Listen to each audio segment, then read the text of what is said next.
إن الحمد لله نحمده ونستعينه ونستغفره ونعوذ بالله من شرور أنفسنا ومن سيئات أعمالنا من يهده الله فلا مضل له ومن يضلل فلا هادي له وأشهد أن لا إله إلا الله وحده لا شريك له وأشهد أن محمدا عبده ورسوله أما بعد أيها الأخوات إخواني السلام عليكم ورحمة الله وبركاته আল্লাহ সুবহানাহু ওয়া তাআলার একটি বিশেষ নাম হচ্ছে আল মুহিত।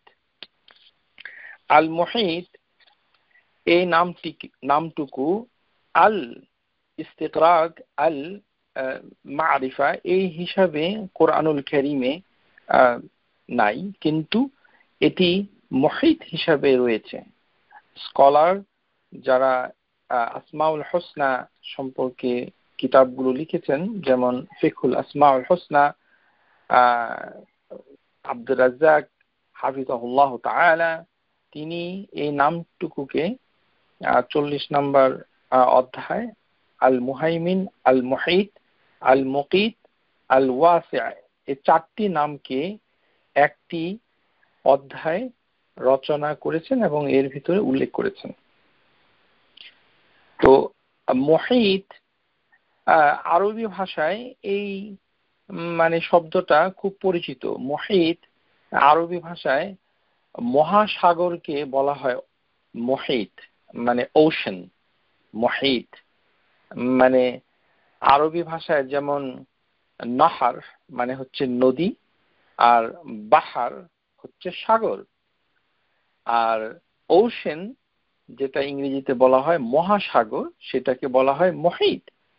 তো যেমন আটলান্টিক ওশান, আল মুহিত আল আটলান্টি, এইভাবে বলে।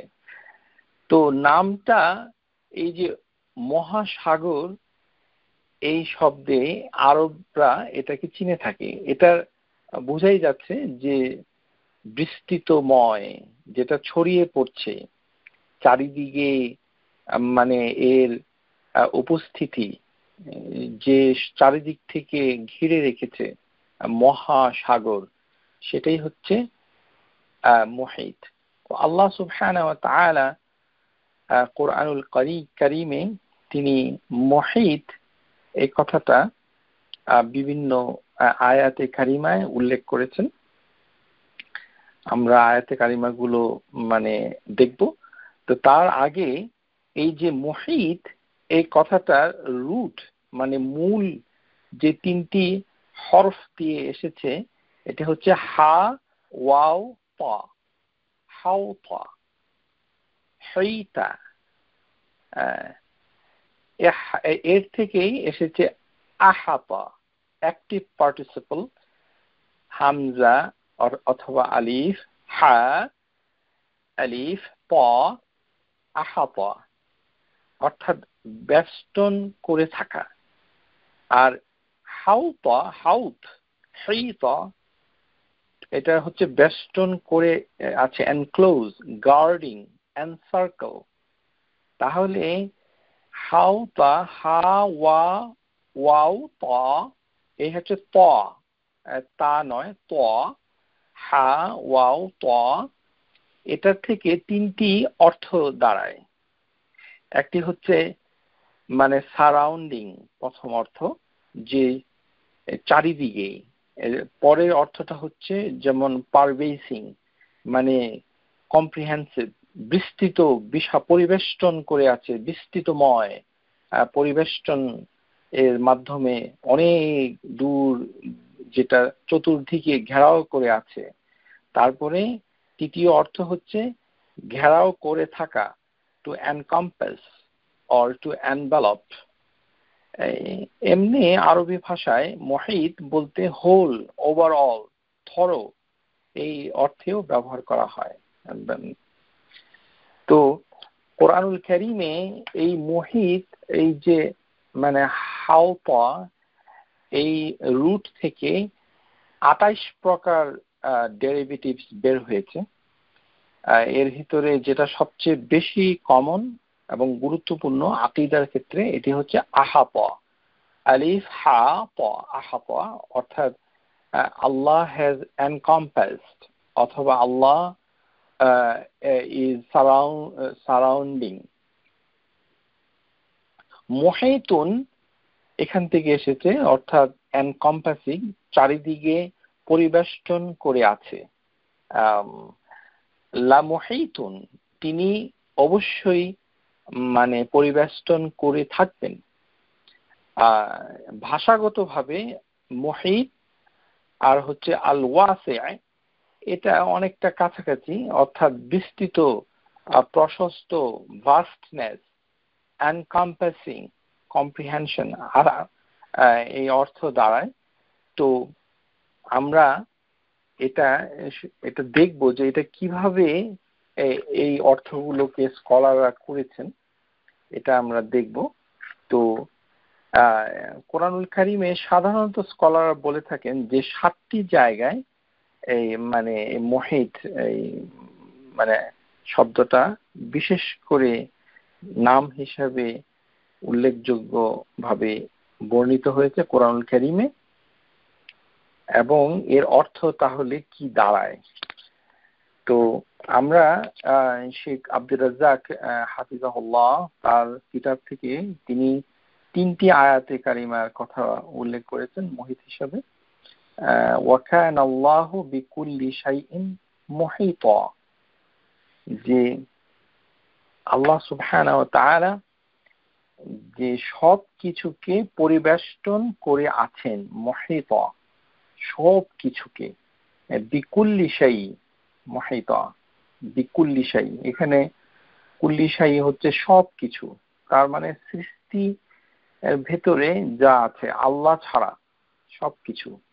আরশ একটি বড় সৃষ্টি, এবং তার থেকে একটু ছোট হচ্ছে আল কুরসি, তার থেকে অনেক ছোট হচ্ছে 7 হেভেন এবং পৃথিবী, এর ভিতরে যা আছে। তো এগুলিকে আল্লাহ সুবহানাহু ওয়া তাআলা বেষ্টন করে আছেন।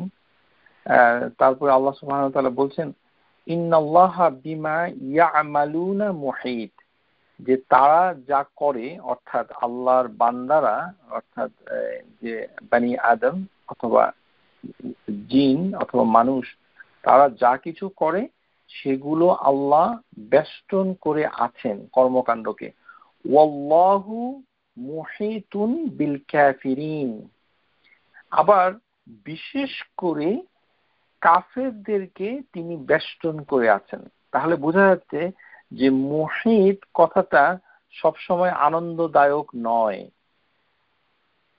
মুহিত, এই যে আল্লাহ যে এই নামটা নিজেকে প্রকাশ করছেন, সব ক্ষেত্রে কিন্তু এটি আনন্দদায়ক হবে না, শাস্তিমূলক হবে। আল্লাহু বি মুহিতুম বিল কাফিরিন। তো এই যে মুহিত, এটার মৌলিক অর্থ কি দাঁড়ায়? এই শেখ আব্দুর রাজ্জাক তিনি বলছেন ওয়াহুয়া ইসমুদ্দাল্লু আলা ইহাতাল্লাহু বিকুল্লি শাইইন ইলমান কুদরাতান ওয়া কাহরান, অর্থাৎ এই যে নাম আল্লাহর, এই আল মুহিত, এটাকে আবার অন্যভাবে বলা যায় ইহাতাতুল্লাহ, অর্থাৎ আল্লাহর পরিবেষ্টন করা, এনকম্পাসিং। এই শব্দের প্রিয় শ্রোতা, আবারও বলছি, বাংলা ভাষায় এটাকে ঠিক আপনারা ধারণ করতে পারবেন না, আমি দুঃখিত। এই বাংলাতে অনুবাদে অনেক জায়গায় সমস্যা হয়েছে এই শব্দটা। সুতরাং ইংরেজিতে একটু ইজি যদি চেষ্টা করেন, আর না হলে এই নামটুকুর মৌলিক অর্থ বুঝতে আপনি ভুল করবেন, অথবা বুঝবেন কিন্তু অল্প বুঝবেন। তো 3টি জিনিস এর মাধ্যমে আল্লাহ পরিবেষ্টিত করেন, মানে এই যে পরিবেষ্টন করেন, এটা একটা আল্লাহর কার্যক্রম, এটা আল্লাহর একটা গুণ যে তিনি ইহাতাতুল্লাহ। তাহলে আল্লাহর একটি বিশাল এবং গুরুত্বপূর্ণ গুণ হচ্ছে ইহাতাতুল্লাহ, সারাউন্ডিং এনকম্পাসিং অফ আল্লাহ। আল্লাহ যে অল এনকম্পাসিং, যে চারিদিকে যে তিনি সবকিছুকে মানে ঘেরাও করে রেখেছেন, এটা এই আব্দুর রাজ্জাক হাফিজাহুল্লাহ তার মতে তিন ভাবে ঘেরাও করে থাকেন আল্লাহ। তিন ভাবের মানে কোনগুলো? ইলমান জ্ঞানের মাধ্যমে, ও কুদরাতান শক্তির মাধ্যমে, ও কাহরান রাজত্ব অথবা আধিপত্যের মাধ্যমে। আপনারা ইচ্ছা করলে লিখে রাখতে পারেন। তাহলে ইহাতাতুল্লাহ বিকুল্লি শাইই, যে আল্লাহ যে বেষ্টন করে আছেন, আল মুহিত, এটা প্রকাশ পাচ্ছে তিন ভাবে। অন্য স্কলাররা কিন্তু আরেকটা নতুন অ্যাড করেছে, কিন্তু আমি আব্দুর রাজ্জাক হাফিজাহুল্লাহ তারটাকেই প্রথম প্রাধান্য দিচ্ছি। ইলমান জ্ঞানের মাধ্যমে, ও কুদরাতান শক্তির মাধ্যমে, ও কাহরান অর্থাৎ রাজত্ব অথবা ডোমিনিয়ন আধিপত্য প্রতিষ্ঠার মাধ্যমে। আর অন্য স্কলার আরেকটুকু যোগ করেছেন রহমাতান, যে রহমতের মাধ্যমে তিনি সবকিছুকে পরিবেষ্টন করে আছেন।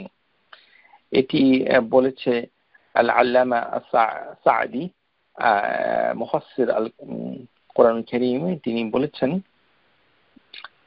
যে আল মুহিত ইসমু ফাইল, এটি একটি অ্যাক্টিভ পার্টিসিপল, আল্লাযী আহাতা বিকুল্লি শাইইন ইলমান কুদরাতান ওয়া রাহমাতান ওয়া কাহরান। তাহলে আল্লাহ পরিবেষ্টন করে আছে সবকিছুকে চার ভাবে। কিছু স্কলার বলেছেন তিন ভাবে: পাওয়ার, মার্সি, পাওয়ার, নলেজ, ডোমিনিয়ন, জ্ঞান, শক্তি, আধিপত্য অথবা রাজত্বের মাধ্যমে। আর কিছু স্কলার বলেছেন এর সাথে রহমাতান, মার্সি, আল্লাহ সুবহানাহু ওয়া তাআলা সমস্ত কিছুকে তিনি রাহমা দিয়েও ঘিরে রেখেছেন। সুবহানাল্লাহ। রাহমা মানে চিন্তা করুন যে যারা আল্লাহ অবিশ্বাস করে, মানে কুফর করছে, মুশরিক অথবা নাস্তিক, আল্লাহ সুবহানাহু ওয়া তাআলার মানে বিদ্রোহী যারা, তাদেরকেও আল্লাহ রহমত দ্বারা ঘেরাও করে রেখেছেন। তাহলে এটি হচ্ছে মানে একটি অর্থ, যে মানে একটি ভাবে বোঝায়। আরেকটি হচ্ছে যে শেখ আব্দুর রাজ্জাক তিনি বলছেন যে তিনি তিনটি আয়াতে কারিমার কথা বলছেন এই তিনটি গুণকে তুলে ধরার জন্য। ইলমান ওয়া কুদরাতান ওয়া কাহরান, জ্ঞানের মাধ্যমে, শক্তির মাধ্যমে, ক্ষমতা, রাজত্ব, আধিপত্যের মাধ্যমে। তাহলে আল ইসরা এই সূরাতে ৬০ নম্বর আয়াতে আল্লাহ সুবহানাহু ওয়া তাআলা বলেছেন, ওয়া ইয কুলনা লাকা ইন্না রাব্বাকা আহাতা বিন-নাস। নবী সাল্লাল্লাহু আলাইহি ওয়াসাল্লাম যখন মক্কায় প্রথম ইসলামের দাওয়াত দেওয়া শুরু করে, তখন মক্কার কাফেররা বিরোধিতা করতে শুরু করলো। তখন তো একেবারেই মানে শুরুর পর্যায়ে ছিল। যেমন রাসূলুল্লাহ সাল্লাল্লাহু আলাইহি ওয়াসাল্লামের যে স্ত্রী খাদিজাতুল কুবরা, মানে তিনি ইসলাম গ্রহণ করেছিলেন। বালকদের ভিতরে যেমন আলী রাদিয়াল্লাহু আনহু, এরকম মুষ্টিমেয় কিছু। আর তিনি যে এই মক্কার এত প্রতিকূল পরিবেশে, প্রতিবন্ধকতার মাঝে তিনি যে দাওয়াত দিচ্ছিলেন, তাতে তার নিজেরই ভয় হচ্ছিল। তো আল্লাহ সুবহানাহু ওয়া তাআলা একদম কোরআনুল কারীমের শুরুতে অথবা ইসলামের শুরুতে নবী সাল্লাল্লাহু আলাইহি সাল্লামকে তিনি স্মরণ করিয়ে দিচ্ছেন যে আপনার রব মানে আল্লাহ, ইন্না রাব্বাকা আহাতা বিন-নাস, যে আপনার রব কিন্তু সবাইকে ঘিরে আছেন, সুতরাং আপনি ভয় পাবেন না।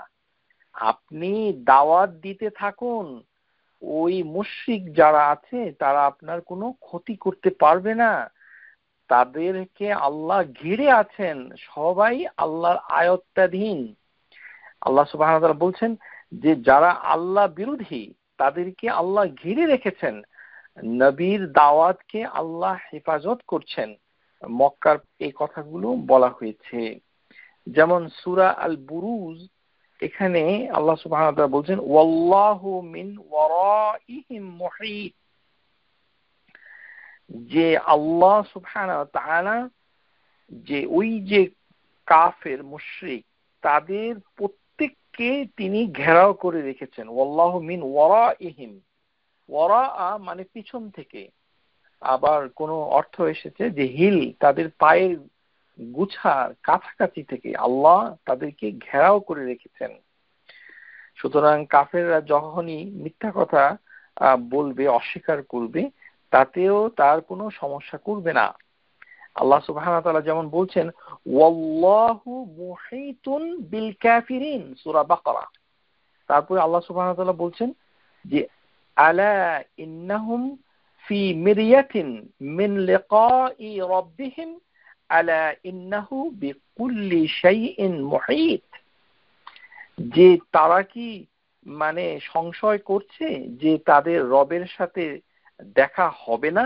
লিকাই রাব্বিহিম আলা ইন্নাহু বিকুল্লি শাইইন মুহীত, যে তাদের প্রত্যেককে আল্লাহ সুবহানাহু ওয়া তাআলা ঘেরাও করে রেখেছেন, তারা যাবে কোথায়। প্রিয় শ্রোতা, এই নামটুকু অত্যন্ত গুরুত্বপূর্ণ। আল্লাহ সুবহানাহু ওয়া তাআলার এই নামটুকু আমাদেরকে ভালো করে শিখতে হবে। কেন শিখতে হবে সেটা লেকচারের শেষের দিকে আপনারা বুঝতে পারবেন। সুতরাং মনোযোগ দিয়ে যদি শুনেন, এটা নিজের এবং পরকালের জন্য, আপনার জন্য খুব উপকারী হবে ইনশাআল্লাহ। আল্লাহ সুবহানাহু ওয়া তাআলা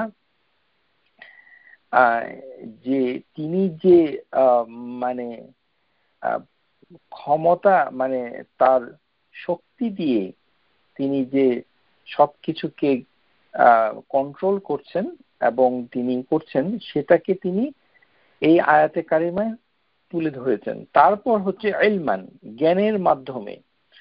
যখন আল্লাহ সুবহানাহু ওয়া তাআলা সূরা আত-তালাক আয়াত নাম্বার 12, যেখানে তিনি বললেন যে এই যে 7টি হেভেন এবং তদরূপ জমিন আল্লাহ তৈরি করেছেন, তারপরে আল্লাহ সুবহানাহু ওয়া তাআলা ওয়া আমরু বিহিন্না, তিনি আদেশ করে সেটাকে পরিচালনা করছেন। এই যে কর্মযজ্ঞ আল্লাহ সুবহানাহু ওয়া তাআলা পরিচালনা করছেন, এটার কারণ হিসাবে আল্লাহ বলেই দিয়েছেন লিতা'লামু, যেন তোমরা জেনে যাও, আন্নাল্লাহা আলা কুল্লি শাইইন কাদির, যে প্রত্যেকটি জিনিসকে আল্লাহ শক্তির মাধ্যমে মানে ইহাতা করে রেখেছেন, তিনি ঘিরে রেখেছেন। পরিবেষ্টন, জানি না পরিবেষ্টন আপনারা, আমরা কথ্য বাংলায় এটা ব্যবহার করি না। ঘিরে রাখা, ঘিরে রেখেছেন, encompassing by his power, ওয়া আন্নাল্লাহা কাদ আহাতা বিকুল্লি শাইইন ইলমা, আর প্রত্যেক জিনিসকে তিনি জ্ঞানের মাধ্যমে পরিবেষ্টন করে রেখেছেন। আলা কুল্লি শাইইন কাদির, প্রত্যেকটি জিনিস তার ক্ষমতার অধীন, প্রত্যেকটি জিনিসকে তিনি নিয়ন্ত্রণ করছেন তার শক্তির মাধ্যমে আর জ্ঞানের মাধ্যমে তিনি ঘিরে রেখেছেন। কাদ আহাতা বিকুল্লি শাইইন ইলমা, সূরা তালাক।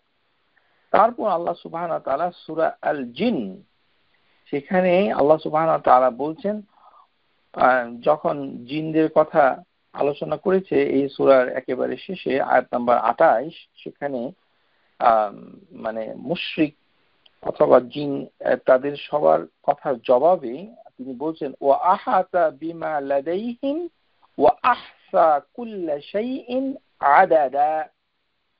এটি হচ্ছে তার যে কাহরা, আল্লাহ সুবহানাহু ওয়া তাআলার যে ডোমিনিয়ন, এটাকে কিভাবে তিনি মানে আধিপত্য বজায় করছেন। যে ওনার ভাষা, আল্লাহ সুবহানাহু ওয়া তাআলার ভাষাটা হচ্ছে খুবই সাংঘাতিক।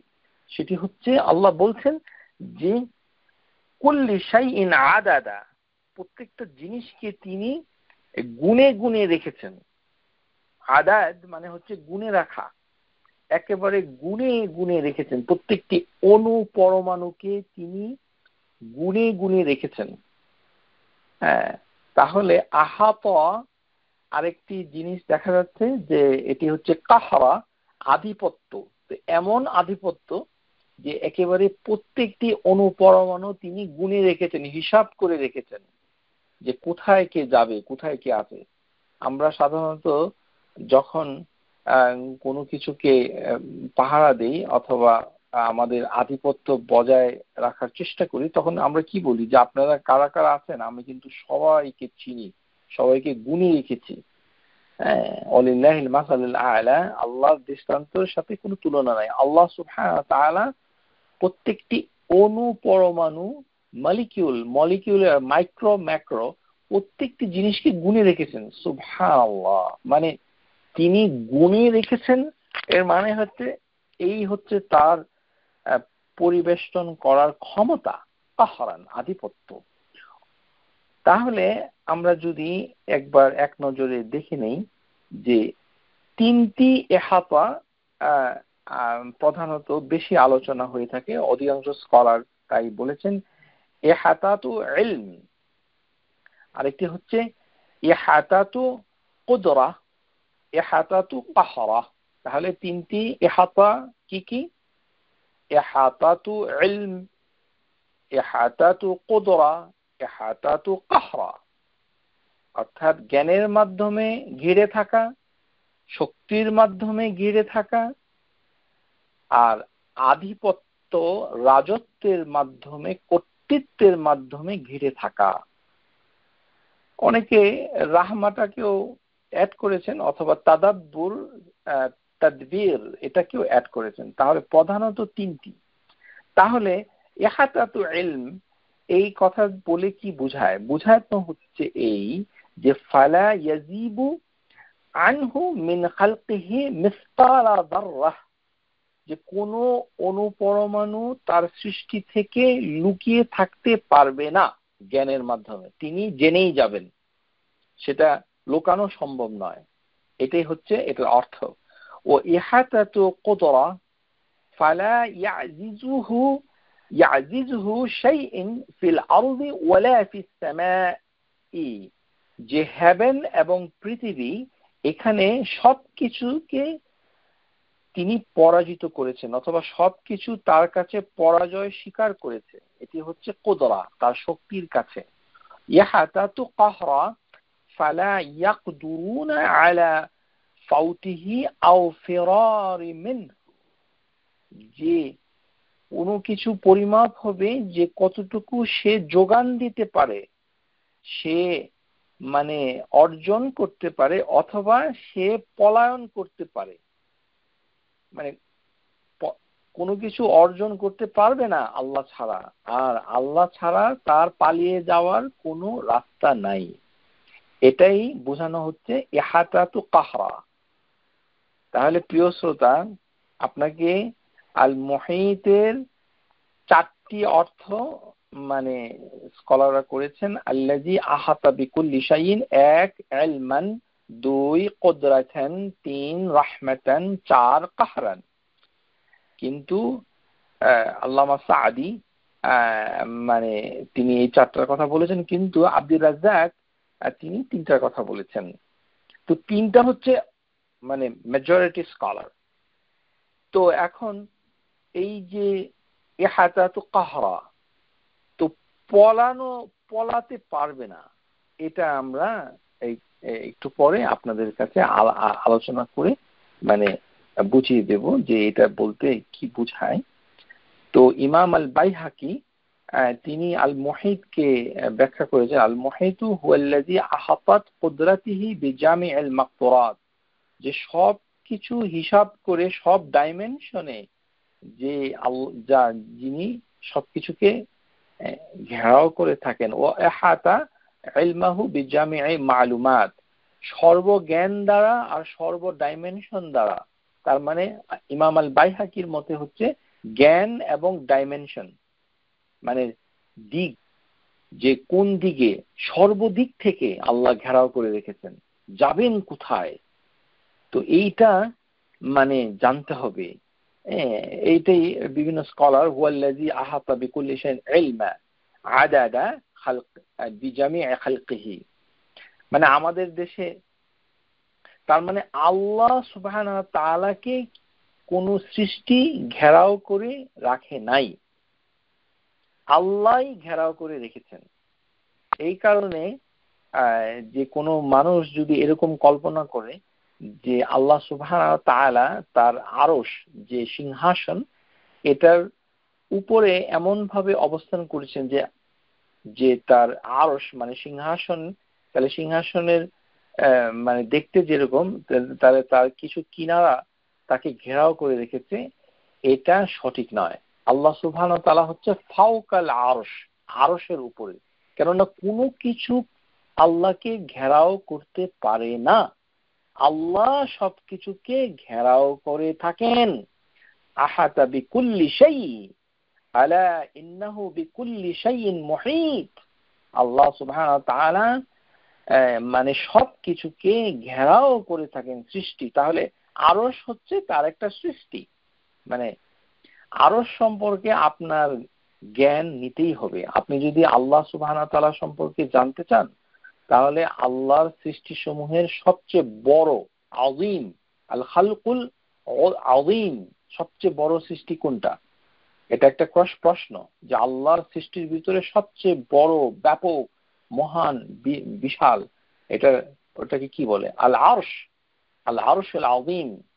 আসআলুল্লাহ, আপনারা যখন কেউ অসুস্থ হয় তখন আপনারা যে তাওয়াসসুল করেন, একজন লোক মনে করেন আপনার কাছে আসলো, তো আপনি তার জন্য দোয়া করছেন যে আল্লাহুম্মা ইন্নি ইয়াশফিক, যে আল্লাহ তোমাকে সুস্থতা দিক। তো এটা যখন আপনি চাচ্ছেন, তো আল্লাহর কোন গুণগুলো নিয়ে আপনি তাওয়াসসুল করবেন? ওই যে রাব্বুল আরশিল আযীম, আসআলুল্লাহুল আযীম, ও আল্লাহ আপনি হচ্ছেন আল আযীম, আপনি হচ্ছেন বিশাল বিশাল, আল আযীম মর্যাদার দিক থেকে আযীম, মানে তিনি অনেক মর্যাদা, এই কারণে আল্লাহকে তুমি বলা যায় না, কেননা আল আযীম হচ্ছে এমন একটি মর্যাদা যে মর্যাদা মানুষ তার যথাযোগ্য মর্যাদা দিতে কোনোদিন পারবে না, সমস্ত মানব জাতি পারবে না। তো যেখানে পারবে না সেখানে সে কি করবে? সর্বোচ্চটা সে অর্পণ করবে, দিবে। তো তুমি বললে তো মর্যাদা হলো না, তুমি বললে তো মানে অমর্যাদা করা হলো। এই কারণেই বাংলা ভাষার যে লফজ রয়েছে, লফজুল বেঙ্গালিয়া, এই ভাষায় আল্লাহর সিফত এমনি শিখা মুশকিল, কিছু করার নাই। বাস্তবতাকে যদি আপনি মেনে না নেন তাহলে আপনি আল হক থেকে বঞ্চিত হবেন। এটি আবেগ অথবা জাতীয়তা বোধ এখানে কাজ করবে না, এখানে অচল, এই ভাষাটাই অচল আল্লাহর গুণাবলীকে বোঝার জন্য। এটা আপনাকে মেনে নিতে হবে, কিছু করার নেই। সেই কারণে আপনাকে ইংরেজি ভাষা সাহায্য নিতে হবে। তাহলে আসআলুল্লাহুল আযীম রাব্বুল আরশিল আযীম আন ইয়াশফিক, এটাই দোয়া করতে হয়। তাহলে আমরা আল্লাহর একটা বড় সৃষ্টির রব এই কথাটা বলে আল্লাহর কাছে তাওয়াসসুল করি, তাহলে আল্লাহ এটাকে পছন্দ করেন, রাব্বুল আরশিল আযীম। তাহলে আল্লাহ নিজেই আযীম, আর তার যে আরশ এটি আরো একটি বড় আযীম, আযীম অনেক বড়। তাহলে এত বড় আরশ, এটা হচ্ছে সিংহাসন। তাহলে সিংহাসনের উপরে মানে আমরা যেভাবে কল্পনা করি সৃষ্টির জন্য, যেভাবে আমরা সিংহাসনে বসে থাকি অথবা মানুষ বসে থাকে, তো সেখানে তো বসে যদি থাকি সিংহাসনের উপরে, তাহলে সিংহাসনের তিনটি মানে দিক, ডাইমেনশন, সেটা যিনি বসে থাকেন তাকে ঘেরাও করে থাকে, তাই না? আপনি চেয়ারে বসে আছেন, বড় একটি সোফাতে বসে আছেন, তাহলে আপনার পিঠের পিছনে একটা মানে হেলান দেওয়ার কিছু আছে এবং দুপাশে হাতলের মতো কিছু আছে। কিন্তু আল্লাহ সুবহানাহু ওয়া তাআলা হচ্ছেন মুহীত, তাকে কোনো কিছু পরিবেষ্টন করতে পারে না। ওয়ালা ইয়াউদুহু হিফযুহুমা ওয়া হুয়াল আলিয়ুল আযীম, তিনি হচ্ছেন সবকিছুকে বেষ্টন করে আছেন, কোনো কিছুই তাকে বেষ্টন করতে পারে না। আহাতা বিকুল্লি শাইইন ইলমা, এটা জানতেই হবে। তার মানে আল্লাহ হচ্ছেন ফাওকাল আরশ, ইন্নাল্লাহা মুস্তাগনিন আলাল আরশ, আরশের প্রয়োজন মুক্ত। এর কারণ একটাই, যে কোনো কিছু তার সৃষ্টি তাকে পরিবেষ্টন করতে পারে না। আশা করি বুঝতে পেরেছেন। তো আল্লাহ সুবহানাহু ওয়া তাআলা থেকে কোনো কিছুকে নিয়ন্ত্রণের বাইরে যেতে পারবে না, কোনো কিছু লুকায়িত থাকতে পারবে না, কোনো কিছু তার কাছ থেকে মুক্ত হতে পারবে না। আর তার কাছ থেকে তার যে মানে সমস্ত কিছু তিনি আয়ত্ত করে থাকেন। তাহলে উনি কিভাবে আয়ত্ত করে থাকেন? যেমন আল্লাহ সুবহানাহু ওয়া তাআলা বলছেন সূরা যে তিনি বলছেন যে সুবহানাহু ওয়া তাআলা ইন্নাল্লাহা বিমা ইয়ামালুনা মুহীত, মানে এটি কাফের মুশরিকদের প্রসঙ্গে আল্লাহ এই কথাটা কোরআনুল কারীমে উল্লেখ করেছেন যে হে ঈমানদারগণ, তোমাদের যখন কিছু মঙ্গল হয় তখন তাদের খারাপ লাগে, আর তোমাদের যখন কিছু অমঙ্গল হয় তখন তারা মজা পায়। তাহলে তুমি কি করো? তোমরা ধৈর্য ধরো, তাকওয়া অবলম্বন করো, আর তাদের প্রতারণায় তোমাদের কোনো ক্ষতি হবে না।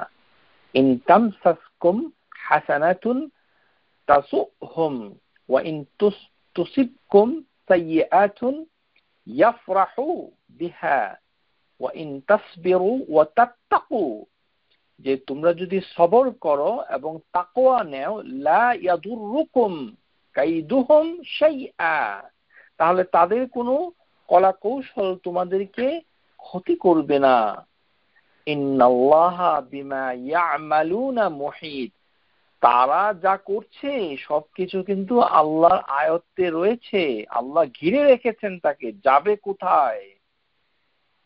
যেমন সূরা আলে ইমরানে এসেছে যে তারা মানুষের কাছে লজ্জিত হয়, আল্লাহর কাছে লজ্জিত হয় না। ওয়ালা ইয়াস্তাখফুনা মিনাল্লাহি ওয়া হুয়া মাআহুম, যে আল্লাহ তাদের সাথে রয়েছেন, তারা যে রাতের বেলা পরামর্শ করে যাতে আল্লাহ সম্মত নন, এই কারণে আল্লাহ সবার শেষে বলেছেন 120 নম্বর আয়াত সূরা আলে ইমরান, ওয়া কানাল্লাহু বিমা ইয়ামালুনা মুহীতা, সবকিছুকে ঘেরাও করে রেখেছেন।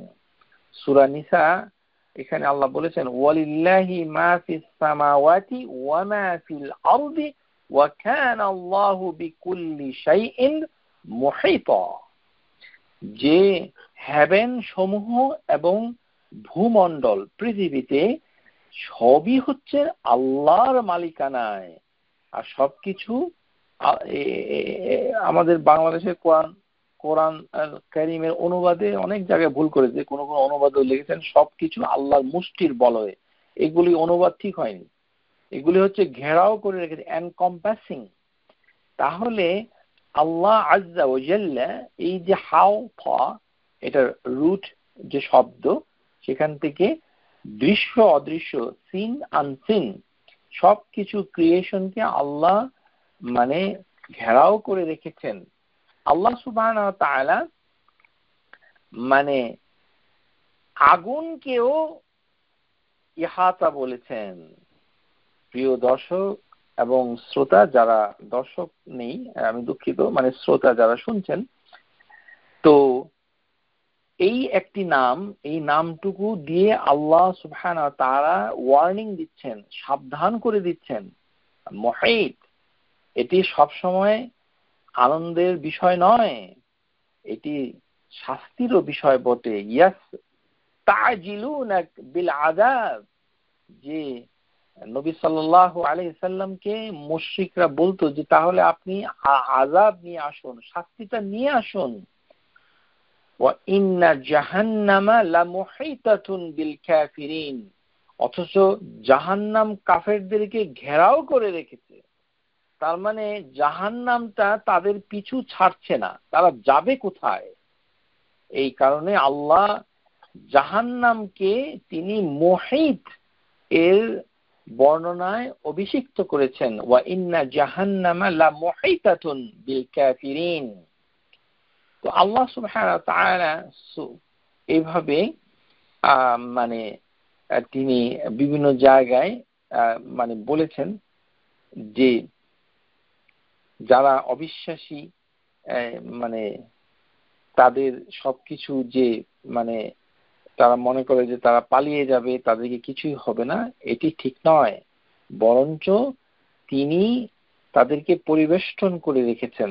সূরা আল কাহফ আপনারা সবাই শুক্রবারে পড়েন ইনশাআল্লাহ তাআলা। তো সেখানে একটা বিখ্যাত আয়াতে কারিমা রয়েছে 29 নম্বর, ওয়াকুলিল হাক্কু মির রাব্বিকুম, যে হক, যে সত্য, শাশ্বত সত্য, সেটা আল্লাহর কাছ থেকে এসেছে, পালনকর্তা মানে রবের কাছ থেকে। ফামান শাআ ফালইউমিন, কেউ যদি ইচ্ছা করে তাহলে বিশ্বাস করবে, ঈমান আনবে। ওয়ামান শাআ ফালইয়াকফুর, এবং কেউ যদি ইচ্ছা করে তাহলে সে অস্বীকার করবে, ঈমান আনবে না। তাহলে ঈমান আনাটা মানুষের ইচ্ছাধীন। এই আয়াতে এটা বোঝা যাচ্ছে। মান শাআ ইউমিন ওয়া মান শাআ ফালইয়াকফুর। অনেক সময় আপনাদের কাছে অনেকে প্রশ্ন করে যে জান্নাত জাহান্নাম যদি মানে স্থির হয়ে থাকে মায়ের পেটে, তাহলে দুনিয়াতে তার করার কিছু আছে? এই আয়াতে কারিমাটাই হচ্ছে দলিল যে আল্লাহ তাকে ইচ্ছা শক্তি দিয়েছেন, যে তুমি ইচ্ছা করলে সত্যটাকে গ্রহণ করতে পারো, অথবা ইচ্ছা করলে সেটাকে অমান্য করতে পারো। এখানে ইচ্ছা মাশিয়া মানে মানে শাআ দিয়ে বোঝানো হয়েছে। ওয়াকুলিল হাক্কু মির রাব্বিকুম ফামান শাআ ফালইউমিন ওয়া মান শাআ ফালইয়াকফুর। ইন্না আ'তাদনা লিয-যালিমিনা নারান আহাতা বিহুম সুরাদিকুহা, আমি জালেমদের জন্য আগুন রেখেছি। আল্লাহু আকবার। আল্লাহুম্মা আগফির লানা জামিআন মিনান নার। আল্লাহ সুবহানাহু ওয়া তাআলা বলছেন যে আমি আগুনকে প্রস্তুত করে রেখেছি। আ'তাদনা লিয-যালিমিনা নারান, ওই আগুনটা কি করছে? আহাতা বিহিম সুরাদিকুহা, তাদেরকে পরিবেষ্টন করে থাকবে, তারা যাবে কোথায়? সুতরাং মুহিত, এটি অত্যন্ত প্রবল, অত্যন্ত শক্তিশালী আল্লাহর একটি নাম। এটা আপনি যদি অর্থই এটাকে না বুঝেন, তাহলে এটা কতটুকু আপনি ভয় পাবেন সেটা আপনি বুঝতে পারবেন না। এই কারণেই স্কলাররা বলে থাকেন যে যখন আপনি আল মুহিত এই নামটা স্মরণ করবেন, তখন আপনার কি করা উচিত? সবসময় লক্ষ্য রাখতে হবে যে আপনার পাপগুলি যেন বেশি হয়ে না যায়। যে পাপ যদি এমন হয় যে পাপ আপনাকে পরিবেষ্টন করে রেখেছে, তাহলে তো আপনার মানে জন্য দুর্ভাগ্য, কেননা আপনাকে তখন দোজখে যেতে হবে। সুতরাং দুনিয়াতে থাকাকালীন সময়ে পাপ থেকে মুক্ত হতে হবে।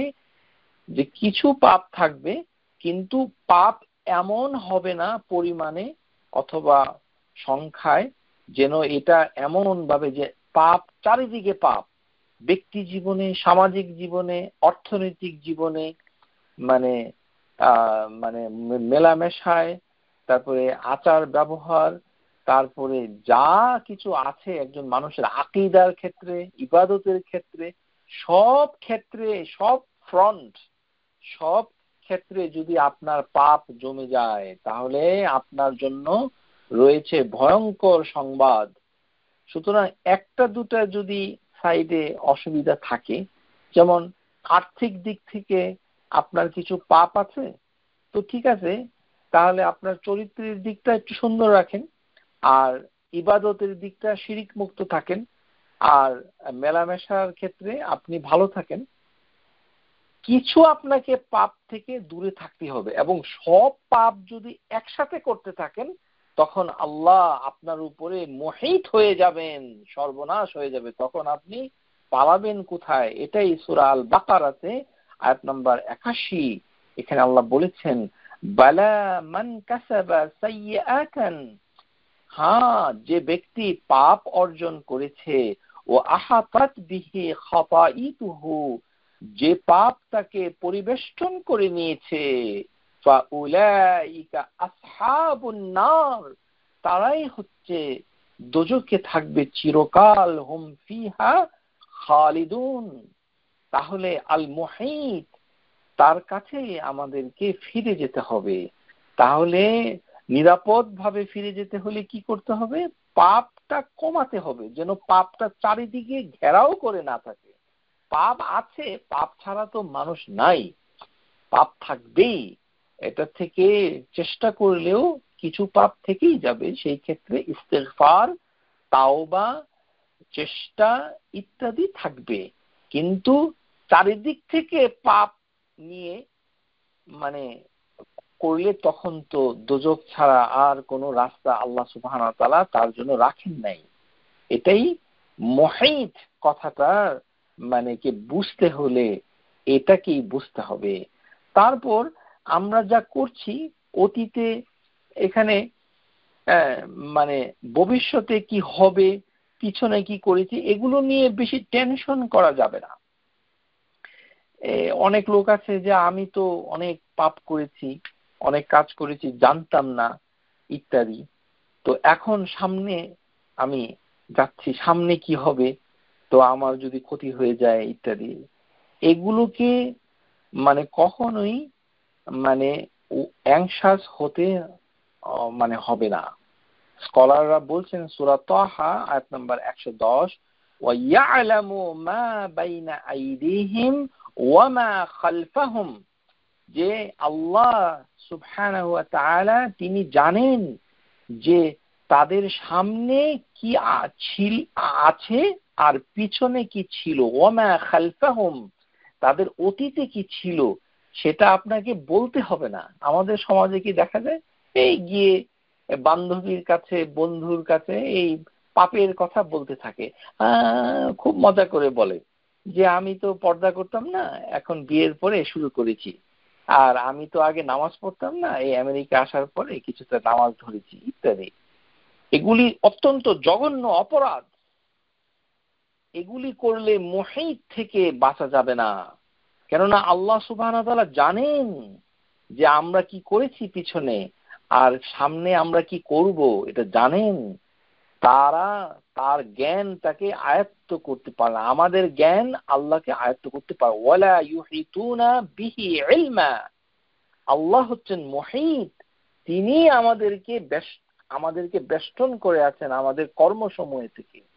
সেই কারণে আয়াতুল কুরসির ভিতরেও ওই কথাটা আছে যে আল্লাহ সুবহানাহু ওয়া তাআলা, আয়াতুল কুরসি ভালো করে পড়বেন, ওখানে যে একটা জায়গায় এসেছে যে আল্লাহ সুবহানাহু ওয়া তাআলার জ্ঞান মানে তিনি যা চান তা ছাড়া কোনো কিছুকে বেষ্টন করতে পারে না তার জ্ঞান ছাড়া। তাহলে যিনি আল্লাহ আল মুহিতের উপরে সম্পূর্ণ ভরসা করবেন, তার অন্তর সুন্দর হয়ে যাবে, তিনি গুনাহ থেকে বেঁচে থাকবেন, তার আচার ব্যবহার ভালো হয়ে যাবে, তার আয় উন্নতি হবে এবং তার হবে সুন্দর জীবন। তাহলে ওই যে আয়াতে কারিমায় আমরা দেখেছি যে ইহাতাতু কাহরা, তাহলে ফিরারু যে তার থেকে পালিয়ে যাওয়া, তাহলে পালিয়ে যাওয়া সম্ভব কিনা, এটা এই নামের একটা বিরাট তাৎপর্য, যে পালিয়ে যাবে কোথায়। প্রিয় শ্রোতা, আবারও বলছি, আমাদের সমাজে আপনারা লক্ষ্য করবেন যখন মানুষ টার্মিনাল সিকনেসে চলে আসে, আমরা তো সবাই একদিন মৃত্যুবরণ করব ইনশাআল্লাহ তাআলা, তো সাধারণত মৃত্যুগুলো আনন্দদায়ক হয় না, মৃত্যু কখনো মজাদার কিংবা খুব উপভোগ্যের বিষয় হয় না। অধিকাংশ সময় আল্লাহই ভালো জানেন, অধিকাংশ সময় দেখা যায় যে আমরা ক্যান্সার অথবা খুব দুরারোগ্য কোনো অসুখে ভুগে তিলে তিলে কষ্ট পেয়ে দুনিয়া থেকে বিদায় হই।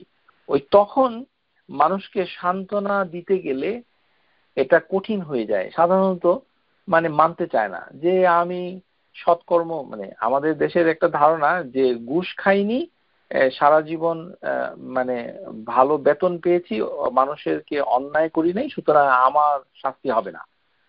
এটা হচ্ছে আহালুল আহওয়া, যারা খেয়াল খুশিকে যারা মানে ইলাহ মেনেছে। আপনার খেয়াল খুশি যদি আপনার মাবুদ হয়ে থাকে তাহলে এই ধারণা আপনি করতে পারেন। এরকম ধারণা আমাদের শিক্ষিত সমাজে খুব বেশি।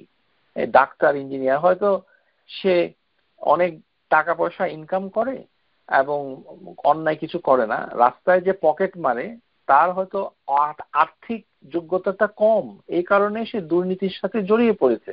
আর যাকে আল্লাহ সুবহানাহু ওয়া তাআলা ভালো একটা পেশা দান করেছেন দুনিয়াতে, সে হয়তো অনেক টাকা ইনকাম করে, এই কারণে তার দুর্নীতি করতে হয় না, কিন্তু তাতে সে অ্যারোগ্যান্ট, তিনি গর্ব করছেন যে আমি তো অন্যায় কিছু করিনি, সবসময় হালাল পথে রুজি রোজগার করেছি।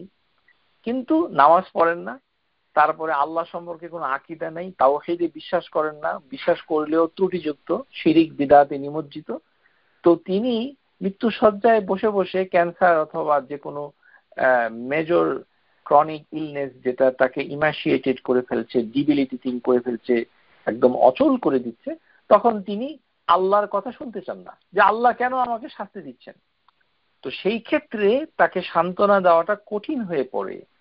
তখন আপনাকে আল মুহীত এই কথাটার আলোচনা করতে হবে। মুহীত ওই যে রোগী, ওই যে মুমূর্ষু যে ব্যক্তি, যিনি মৃত্যু পথযাত্রী, সে তো শুনবে না, কারণ শয়তান তাকে শেষবারের মতো দুনিয়া থেকে ঈমান হারা হয়ে বিদায় নেওয়ার জন্য পরিকল্পনা করছে। আর সেই সাথে তার মেধা এবং মননকে কুলুষিত করে দিচ্ছে যে তুমি তো ভালো ছিলে, আল্লাহ তাহলে তোমাকে পছন্দ করে না, কিসের আল্লাহ, কিসের ইসলাম, এই ধরনের অবাঞ্ছিত ইসলাম বিরোধী, আকীদা বিরোধী অনেক কথা প্রায়ই মানুষকে বলতে শোনা যায়। আমি দেখেছি, এটা অস্বীকার করার উপায় নেই। আপনার আমারও কিন্তু এরকম হয়ে যেতে পারে যদি আপনি জীবনের শুরুতেই আজ রাত থেকে মুহীত আল মুহীত কথাটা যদি আপনি না শিখেন। এই কারণে আজ এই রাতে আমাদের সময় এসেছে আল মুহীত এই কথাটা, এই যে নাম, এটা কত গুরুত্বপূর্ণ, এটাকে অনুধাবন করা, বোঝা, এটাকে সঠিকভাবে বোঝা। কেননা এই মুহীতের একটি প্রকাশ ভঙ্গি হচ্ছে ওয়াল ইহাতাতু কাহরা, যে প্রত্যেকটি জিনিস যে আমরা অর্জন করতে পারি না তাকে ছাড়া, আর আমরা তার থেকে পলায়ন করতে পারি না। আল্লাহ বলছেন সুবহানাহু ওয়া তাআলা সূরা আর-রহমান, ইয়া মা'শারাল জিন্নি ওয়াল ইনস ইন ইসতাতা'তুম আন তানফুদু মিন আকতারিস সামাওয়াতি ওয়াল আরদ ফানফুদু লা তানফুদুনা ইল্লা বিসুলতান। হে জিন, হে মানব জাতি, এই যে হেভেন সমূহ এবং জমিনের সীমানা তোমরা যদি অতিক্রম করতে পারো তাহলে করো, তোমরা অতিক্রম করতে পারবে না সুলতান, প্রমাণ ছাড়া, কোনো সনদ ছাড়া, কোনো অকাট্যভাবে পারবে না। অর্থাৎ এই আয়াতে কারিমায় আল্লাহ সুবহানাহু ওয়া তাআলা এই যে আমরা মারা যাব, তখন ওই লোকটাকে বলতে হবে যে দেখেন, ধরেন আপনি কিছুই মানেন না, সবকিছুকে আপনি শত্রু মনে করছেন, বৈরী মনে করছেন, কেন আপনার অসুখ হলো, কেন আপনি এরকম, তাহলে আপনি যাবেনটা কোথায়? That's the question. ধরলাম আপনি দিন ইসলামের এটা পছন্দ করেন না, কিন্তু আপনি যাবেন কোথায়? মৃত্যু আপনাকে ধরবেই, কোথায় আপনি পালিয়ে যাবেন? আল্লাহ সুবহানাহু ওয়া তাআলা তখন সেই লোকটা এই আল মুহীত নামটাকে যদি আপনি তার সামনে তুলে ধরেন, তাহলে ওই ব্যক্তি ধীরে ধীরে আবার ফিরে আসবে, অসহায় হয়ে ফিরে আসবে যে আল্লাহ, আমি তো আপনার কাছেই ফিরে এসেছি, আমি যাব কোথায়? কেননা আপনার একটি নাম হচ্ছে আল মুহীত। আল্লাহ বলছেন যে তোমরা কোথায় পালিয়ে যাবে? মালাকাল মাউতের কবল থেকে গা বাঁচিয়ে থাকতে পারবে না, অথবা হাসরের ময়দান থেকে পালিয়ে তোমরা হিসাব নিকাশের ঝামেলা থেকে মুক্ত হতে পারবে না। তোমরা আল্লাহর যে এলাকা, যেটা আল্লাহর মালিকানা রয়েছে, এই মালিকানার বাইরে কি তোমরা যেতে পারবে? যদি যেতে পারো তাহলে চেষ্টা করে দেখো। এই অসম্ভবকে সম্ভব করে নেওয়া এই উদ্দেশ্য নয়, বরঞ্চ আমরা যে অক্ষম এই কথাটাই আল্লাহ সুবহানাহু ওয়া তাআলা এই আয়াতে কারিমায় তুলে ধরেছেন, যে মানুষ এই হেভেন মানে আসমান এবং এই পৃথিবীর সীমা অতিক্রম করার সামর্থ্য আমাদের নাই। তাহলে আমরা কেন অহংকার করি? কেন আমাদের মাঝে অহংকারটা চলে আসে? সেখান থেকে মুক্ত হয়ে তার কাছেই আসতে হবে। এটি হচ্ছে এই আয়াতে কারিমা থেকে শিক্ষণীয়। তাহলে আমরা দেখতে পাচ্ছি যে মানে পালিয়ে যাওয়াটা কঠিন, এটা সম্ভব নয়। এই যে সম্ভব যে নয়, এটাই বিস্তারিত ভাবে মুহিতের আওতায় পড়ে যাবে। তো এই জন্য আল্লাহ সুবহানাহু ওয়া তাআলা বলেছেন যে পালিয়ে যেহেতু যাওয়া যাবেই না, তাহলে তোমরা কি করো? ভালো কাজে প্রতিযোগিতা করো। সূরা আল বাকারাতে বলছেন আল মুহিত আপনাকে ফিরিয়ে নিয়ে যাবে। একবার আপনি সুবহানাল্লাহ বলুন, একবার আপনি আস্তাগফিরুল্লাহ বলুন, মৃত্যু সজ্জায় একবার আপনি আল্লাহর কাছে ইস্তেগফার পাঠ করুন। বলবেন যে ইস্তেগফার এই পাঠটা মানে বাংলাদেশি জনগোষ্ঠীকে সান্ত্বনা দেওয়া কঠিন। যারা মুমূর্ষ, ওই যে তথাকথিত বুদ্ধিজীবী পেশাজীবী, মানে তাদেরকে ইস্তেগফার বললেই মুখটা কালা করে থাকে। মানে তাদের ধারণা হলো আমি তো কোনো অন্যায় করি নাই। এই হচ্ছে বাংলাদেশি জনগোষ্ঠীর একটা বিরাট সমস্যা। মানে তারা ওই একটু ঘুষ না খেলে আর ভালো একটু টাকা উপার্জন করলেই মনে করে দুনিয়াতে আর কোনো অন্যায় করে নাই। সবচেয়ে বড় অন্যায় কি? সবচেয়ে বড় অন্যায় হচ্ছে আল্লাহর ইবাদত না করা। সে যে আল্লাহকে চিনে নাই, এটাই তার সবচেয়ে বড় অপরাধ। যে তাওহীদ জানে না, তার অপরাধের কোনো ক্ষমা নাই। এই কারণে আল্লাহ বলছেন যে যারা আল্লাহর সাথে সন্তান সাব্যস্ত করে তাদের উপরে আল্লাহ রুষ্ট হয়েছেন। তো সেখানে তো টাকা পয়সার কোনো লেনদেন নাই। আকীদা, একটা মানুষ যখন শিরক এর মতো আকীদায় বিশ্বাস করে, এটি হচ্ছে সবচেয়ে বড় অপরাধ। কিন্তু তার যেহেতু জ্ঞান নাই, এই কারণে তিনি বৈষয়িক জিনিসটাকে সবসময় তুলনা দিয়ে নিজের আত্মতুষ্টি লাভ করেন এবং বিছানায় শুয়ে শুয়ে গবেষণা করেন যে আমার অসুখটা কেন হলো, আমার তো সুস্থ থাকার কথা। আল্লাহ আমাদের সবাইকে ক্ষমা করুন। তাকে বলতে হবে যে ভাই অথবা বোন, আপনি আল্লাহর একটি নাম এখনই শিখে ফেলুন। এই নামটি হচ্ছে আল মুহিত। যে আল্লাহ বলছেন যে মুহিত বিকুল্লি শাই, আহাতা বিকুল্লি শাই, তার থেকে পালিয়ে আপনি যাবেন কোথায়? এই কারণে সূরা বাকারা আয়াত নম্বর 148 বলছেন ফাস্তাবিকুল খায়রাত আইনামা তাকুনু ইয়াতি বিকুমুল্লাহু জামিআন। আল্লাহ তোমাদেরকে সবাইকে ধরে নিয়ে আসবে। সুবহানাল্লাহ। আইনামা তাকুনু, তোমরা যেখানেই থাকো না কেন, আইনামা তাকুনু ইয়াতি বিকুমুল্লাহু জামিআন, প্রত্যেকটা মানুষকে যেখানেই থাকো না কেন আল্লাহ সুবহানাহু ওয়া তাআলা ধরে নিয়ে আসবেন।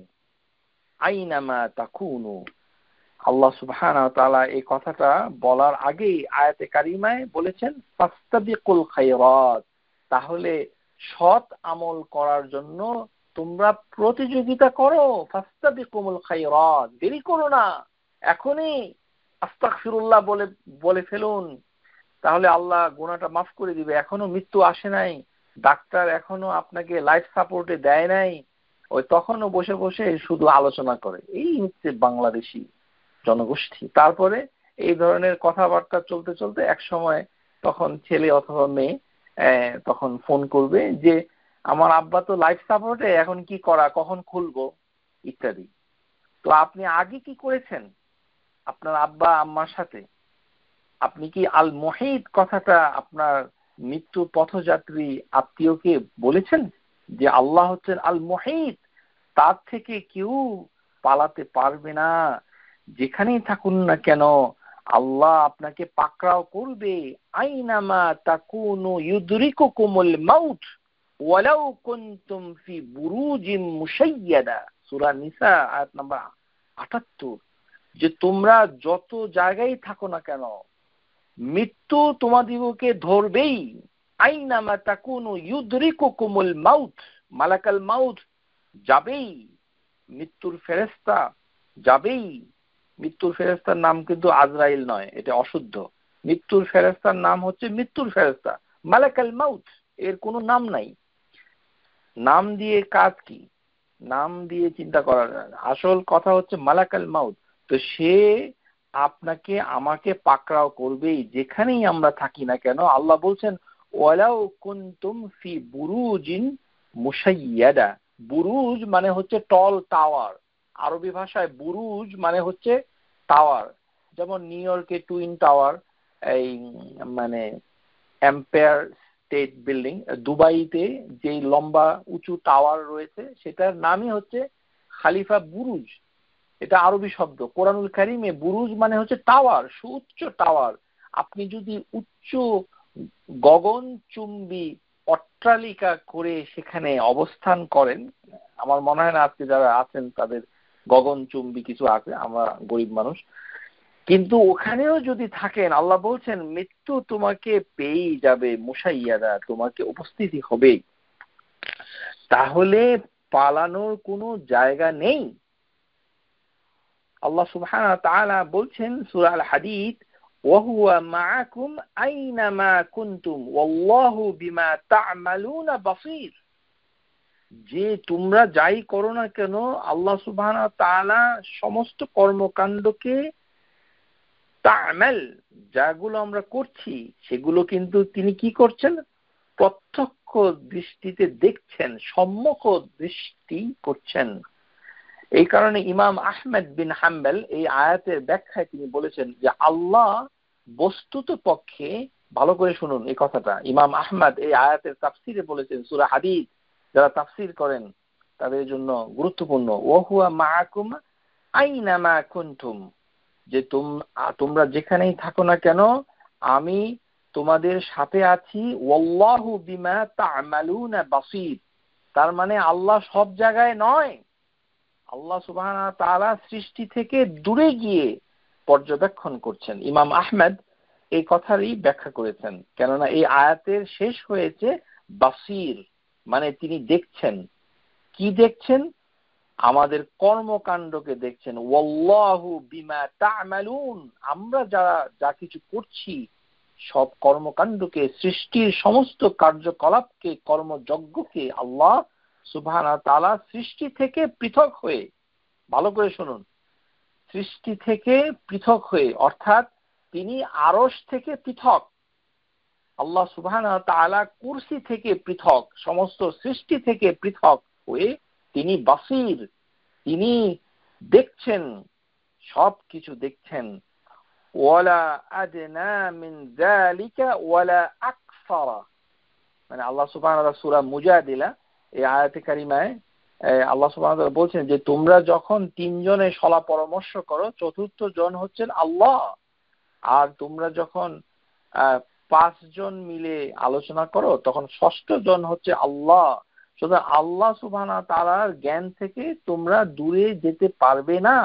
ওয়ালা আদনা মিন যালিক, তার থেকে কম হোক, ওয়ালা আকসার, তার থেকে বেশি হোক, ইল্লা হুয়া মা'হুম আইনামা কানু, তোমরা যেখানেই থাকো না কেন আল্লাহ সুবহানাহু ওয়া তাআলা তার জ্ঞানের মাধ্যমে তোমাদেরকে সবকিছু জেনে যান, তার কাছ থেকে তোমরা লুকাতে পারবে না, কেননা তিনি হচ্ছেন মুহীত। আমরা এই প্রসঙ্গে একটি আয়াতে কারিমার আলোচনা করব, হাদিসের আয়াত আলোচনা করব। এই হাদিসটা অনেকেই শুনে থাকেন এবং তারা কিন্তু বুঝেন না। এই হাদিসটা আবার অনেকে জিজ্ঞাসা করে যে হাদিসটা কি অথেন্টিক? হাদিসটা অবশ্যই অথেন্টিক, কেননা বুখারী মুসলিমের হাদিস, হাদিস নাম্বার,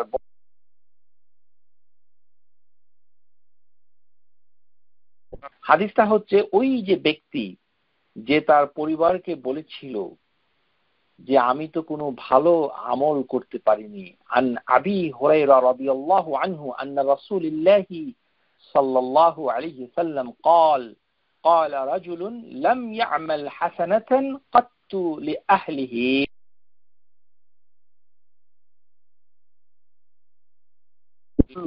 যখন সে মারা যাবে, দেখেন কি সুন্দর একটি কাহিনী, এখান থেকে অনেক কিছু শেখার আছে।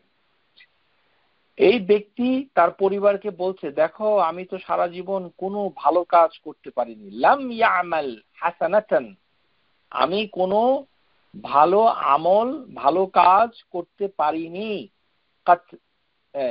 মানে আহলি, সে তার পরিবারকে বলল। তাহলে তার পরিণাম কি?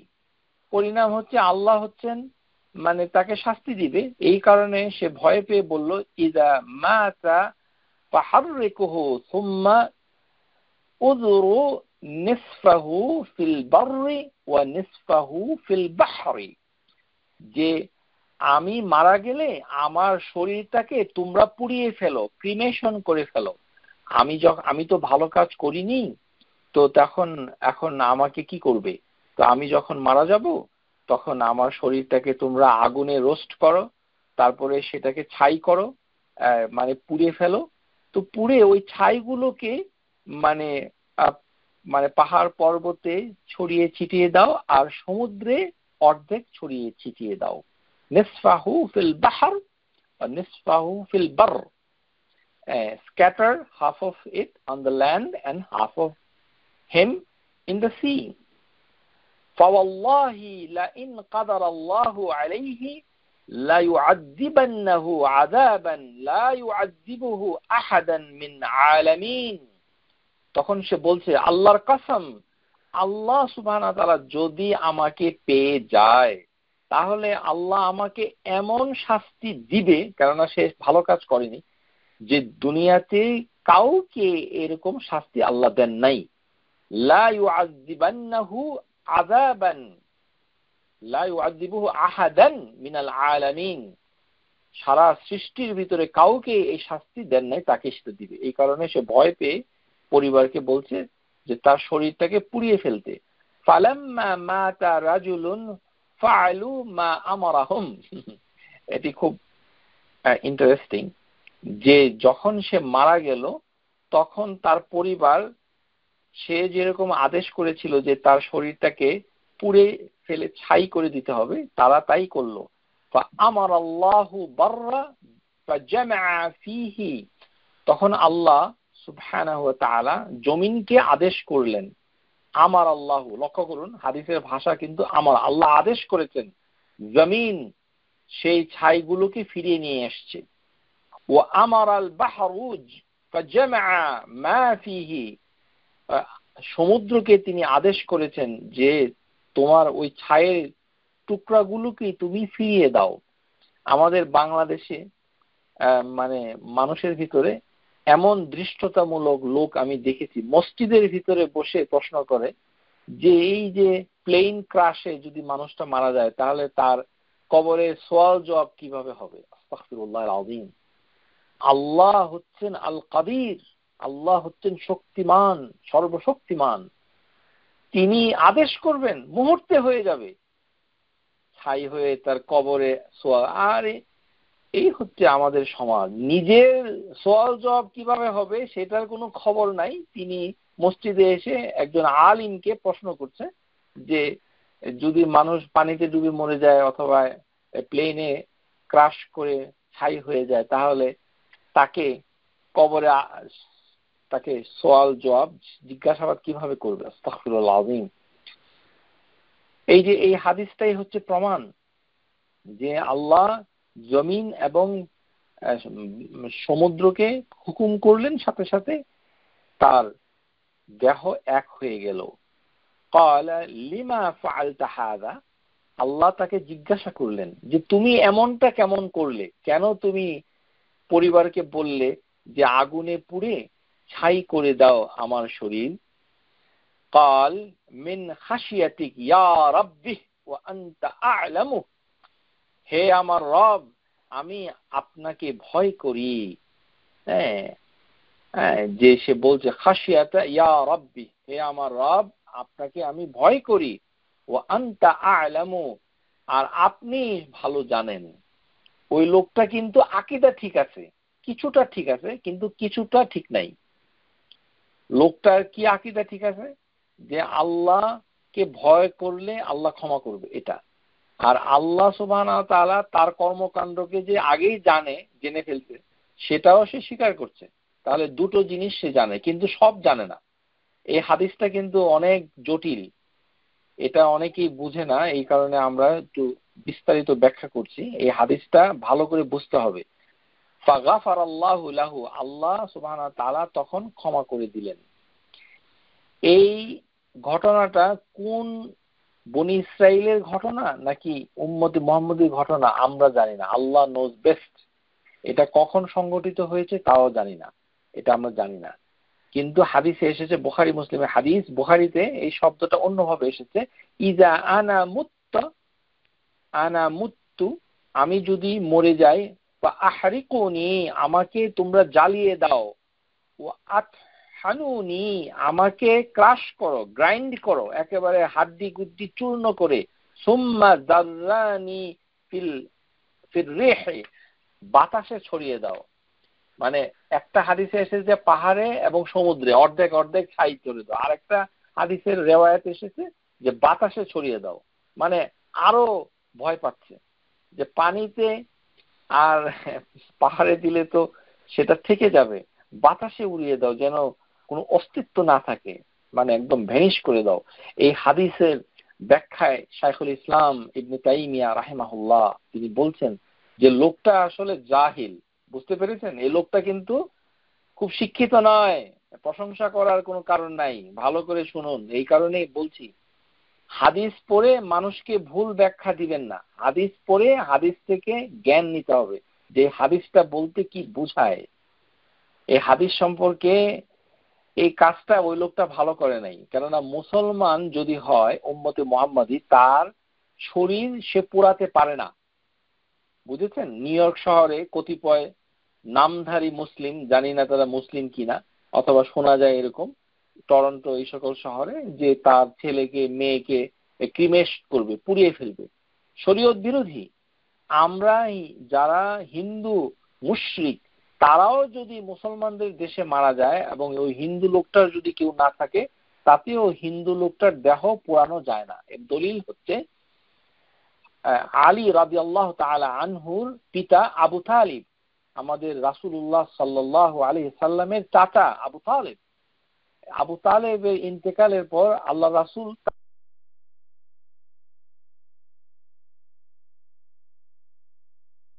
মুসলিম হয়নি, কাফের অবস্থায়, মুশরিক অবস্থায় ইন্তেকাল করেছে। সুতরাং ইসলাম ধর্মে শুধু মুসলিম নয়, অমুসলিমকেও পুরানো নিষেধ। তাহলে এই হাদিসে এসেছে যে লোকটা পুড়িয়ে ফেলেছে তার শরীর, এটা বলেছে, তাহলে এই কথাটা শরীয়ত বিরোধী। এক নাম্বার, তাহলে এটা শরীয়ত বিরোধী, এটাতে খুশি হওয়ার কিছু না, এটা বুঝতে হবে ভালো করে। ফাহাযা রাজুলুন কানা ক্বাদ ওয়াকা'a লাহু শাক্কা ওয়াল জাহলু ফি কুদরাতিল্লাহি তাআলা আলা ইআতাদি ইবনে আদম।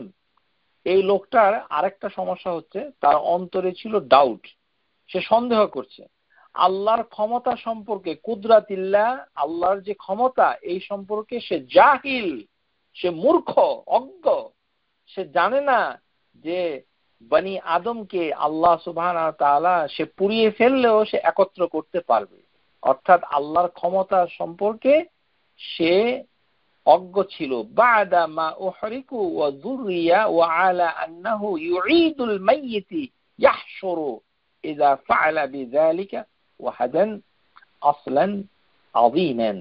মানে ইবনে তাইমিয়া রাহিমাহুল্লাহ তিনি বলছেন যে প্রত্যেকটা আদম সন্তানকে আগুনে পুড়ালেও, তাকে যদি ছড়িয়ে ছিটিয়ে দেওয়া হয়, তবুও আল্লাহ সুবহানাহু ওয়া তাআলা তাকে রেজারেক্ট করবে, তাকে পুনরুত্থান করবে, পূর্বের অবস্থা ফিরিয়ে নেবে। এখান থেকে দুটো জিনিস, দুটো মানে মূলনীতি মানে পাওয়া যায়। আসলান আযীমান, বিশাল মূলনীতি। দুটো মূলনীতি কি এই হাদিস থেকে শেখা যাচ্ছে? আহাদুহুমা, একটি হচ্ছে মুতাআল্লিকু বিআল্লাহি তাআলা ওয়া হুয়াল ঈমানু বিআন্নাহু আলা কুল্লি শাইইন কাদির, যে আল্লাহ সমস্ত কিছু করতে সক্ষম, তার প্রবল ক্ষমতা, সবকিছুর উপরে তিনি প্রবল, কেউ তাকে পরাজিত করতে পারে না। বিআন্নাহু আলা কুল্লি শাইইন কাদির। তো সে পুড়িয়ে যাবে কোথায়? সে তো আল্লাহর যেই ভুবন, যেই পৃথিবী, যেই হেভেন, এগুলো ছাড়াতে সে পারবে না। তাহলে কেন সে নিজেকে পোড়াবে? মুতাআল্লিকুন বিল ইয়াউমিল আখির, এবং আখিরাতে তাকে আবার তুলে আসবে। ওহুয়াল ঈমান বিআন্নাল্লাহ ইউঈদু হাযাল মাইয়িত ইয়াজজিহি আলা আমালিহি। তাকে ফিরিয়ে আনবে আল্লাহ তার মৃত্যুর পরে, এবং তার কর্মসমূহকেও ফিরিয়ে আনবেন। তো সুতরাং যাবে কোথায়? এই আয়াতে কারিমায় যে সূরা ইয়াসিন, আমরা যে বাংলাদেশে খুব জনপ্রিয় সূরা, এখানে একটি আয়াত রয়েছে 78 এবং 79, যে যে মক্কা মুশরিকদের ভিতরে আস ইবনে ওয়াইল যখন একটি পুরনো মানুষের হাড্ডির টুকরা এনে গ্রাইন্ড করে, চূর্ণ করে, পাউডার করে নবী সাল্লাল্লাহু আলাইহি সাল্লামকে বলেছিল, ইয়া রাসূলুল্লাহ, এই হাড্ডিটাকে যে আমি চূর্ণ করে দিলাম, এটাকেও কি আল্লাহ জীবন দিবেন? এর পরিপ্রেক্ষিতে আল্লাহ সুবহানাহু ওয়া তাআলা আয়াত নাযিল করে বলে দিচ্ছেন, ওয়াদারাবা লানা মাসালান, যে ওরা আমাদের কাছে দৃষ্টান্ত পেশ করে, যে হাড্ডিটা গুঁড়া করে, যে এটা পুনরুত্থান কিভাবে হবে। ও নাসিয়া খালকাহু, অথচ তাকে যে সৃষ্টি করা হয়েছে সেটা সে ভুলে গিয়েছে। তো সে কি বলছে? মান ইউহিল ইযামা ওয়া হিয়া রামিম, যে এই গলিত হয়ে যাওয়ার পরেও কি আমাকে এই হাড্ডি গুড্ডি গুলোকে আল্লাহ জীবন দান করবেন?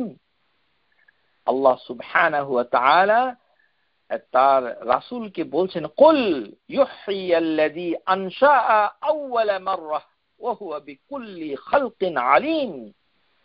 ওই যে নিষ্প্রাণ, ওই যে শুক্রাণু, ডিম্বাণু, সেখান থেকে যেভাবে প্রথমবার তোমাকে সৃষ্টি করা হয়েছিল, ঠিক সেভাবেই আমি আবার পুনরায় তোমাকে সৃষ্টি করে ফেলবো। তাহলে আল্লাহর কাছ থেকে পালানোর রাস্তা নাই, তার কাছে ফিরতেই হবে। আমরা যখন মৃত্যুর পরে যে কথাটা বলি, এটাকে কি বলা হয়? ইন্না লিল্লাহি ওয়া ইন্না ইলাইহি রাজিউন। এই কথাটাকে সংক্ষেপে বলা হয় ইস্তিরজা। ইস্তিরজা, এটা যে ইস্তিরজা করেন, এর মূল বিষয় হচ্ছে রুজু ইলাল্লাহ, আল্লাহর দিকে ফিরে আসতে হবে।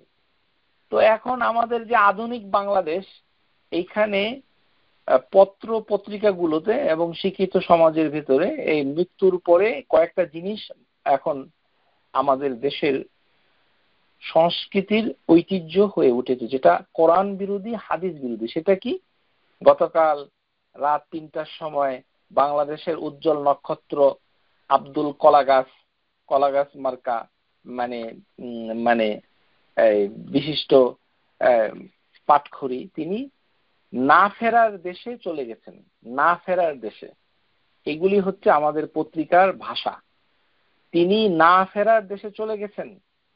তো তার মানে সে কিন্তু আল্লাহ সুবহানাহু ওয়া তাআলা যে তাকে ফিরে আনবেন, এটাকে সে অস্বীকার করছে, যে সে মরে যাবে, সে আর ফিরে আসবে না। আউওয়ালা মাররা ওয়া হুয়া বিকুল্লি খালকিন আলীম ইউহয়িহা আল্লাযী আনশা, প্রথমে যেভাবে সৃষ্টি করা হয়েছিল ঠিক সেভাবেই, ওয়া ইউঈদুকুম, তোমাদেরকে ফিরিয়ে আনা হবে। তুমি যাবে কোথায়? না ফেরার দেশে। আরেকটা পপুলার কথা আছে যে এই মৃত্যুকে মেনে নেওয়া যায় না। আপনারা পত্রিকায় পড়ে থাকবেন এই ধরনের কথা। খবরদার, এই ধরনের কথা জীবনেও মুখ দিয়ে বলবেন না, তাহলে ঈমান চলে যাবে, মুসলমান থাকতে পারবেন না। আল্লাহ সুবহানাহু ওয়া তাআলা মালাকাল মাউত পাঠিয়ে তার মৃত্যুকে নিশ্চিত করেছে। তাকে তো মরতে হবেই, কেননা তার আল্লাহর সৃষ্টি, বনি আদম সন্তান। আর তিনি বাংলাদেশে বসে কি বলছেন? এই মৃত্যু মেনে নেওয়া যায় না। মেনে নেওয়া যায় না তো কি করবেন? একটা হরতাল দেন অথবা 2টা গাড়ি ভাঙেন, যে মৃত্যুটাকে মেনে নিচ্ছেন না। আপনি কি করবেন? করে কিছু দেখান। এই হচ্ছে আমাদের বর্তমানের বাংলাদেশি সমাজ, যারা কোরআন এবং হাদিস থেকে অনেক দূরে চলে গেছে। তাদের মুখ থেকে এমন কথা বের হচ্ছে যেটা পত্র পত্রিকাতে আসছে, সেটাতে আমরা শঙ্কিত হই। আমাদের ভবিষ্যৎ প্রজন্ম কি ভাষা ব্যবহার করছে মৃত্যুর সাথে। আজকাল মৃত্যুকে বলা হচ্ছে মারা যাচ্ছে। পত্রিকাগুলোতে যে গতকাল বিকাল 3টার সময় বায়তুল মোকাররমের ইমাম সাহেব মারা গিয়েছেন, একটা সংবাদ। আর তার পাশেই আরেকটি সংবাদ হচ্ছে কি, যে যশোরে গাড়ি চাপা পড়ে 2টি গরু মারা গিয়েছে। তো বায়তুল মোকাররম ইমাম সাহেবও মারা গেছেন, আর 2টা গরু সেও মারা গেছে। এই হচ্ছে আমাদের বাংলাদেশি মানে শিক্ষিত সাংবাদিকের লেখা মানে সংবাদপত্র। এরকম অবনতি ঘটেছে। গরু এবং মানুষের সাথে কোনো পার্থক্য নাই মৃত্যুর সংবাদ পরিবেশনায়, দুঃখজনক বটে। অথচ আগে আমরা ছোটবেলায় পড়তাম যে তিনি পরলোক গমন করেছেন, অর্থাৎ চলে গেছেন, পাস্টে ওয়ে ইংরেজিতে যেটাকে বলা হয়, এটাকেই আরবিতে বলা ইন্তেকাল। ইন্তেকাল কিন্তু মৃত্যু না, মৃত্যু বোঝায় না। ইন্তেকাল মানে কি? চলে যাওয়া। ফানতালাকা, সূরা কাহফ, মুসা আলাইহিস সালাম কে আল্লাহ সুবহানাহু ওয়া তাআলা বলছে যে ওই যে ইউশা বিন নুন তার সাথে কাজের লোকটা, ছেলেটা যে ছিল, তারা কি করলো? ফানতালাকা, তারা চলে গেল, পথ চললো। এই যে ইন্তেকালা মানে চলে যাওয়া। তো ইন্তেকাল কথাটার মানে হচ্ছে চলে যাওয়া, পাস্টে ওয়ে। এখন সবার মৃত্যু সংবাদ এভাবেই প্রচার করে মোটামুটি। গরু মারা যায়, মানুষও মারা যায়, এর ভিতরে কোনো পার্থক্য নাই। অথচ আল্লাহ মানুষকে সম্মানিত করেছে। সে যদি হিন্দুও হয় তখনও তাকে অ্যাপ্রোপ্রিয়েট শব্দ ব্যবহার করতে হবে, বলতে হবে তিনি ইহদাম ত্যাগ করেছেন, পরলোক গমন করেছেন, শেষ নিঃশ্বাস ত্যাগ করেছেন। কত সুন্দর সুন্দর শব্দ রয়েছে মৃত্যুর সংবাদটা পরিবেশন করার জন্য। কিন্তু গরুর সাথে মানুষের মৃত্যু একইভাবে একই ভাষায় প্রচার হচ্ছে। আবার বলছে যে এই মৃত্যুকে মেনে নেওয়া যায় না, তিনি না ফেরার দেশে চলেছেন। গতকালকে পত্রিকায় দেখলাম মহাসিন্ধুর পারে অবস্থান করছেন।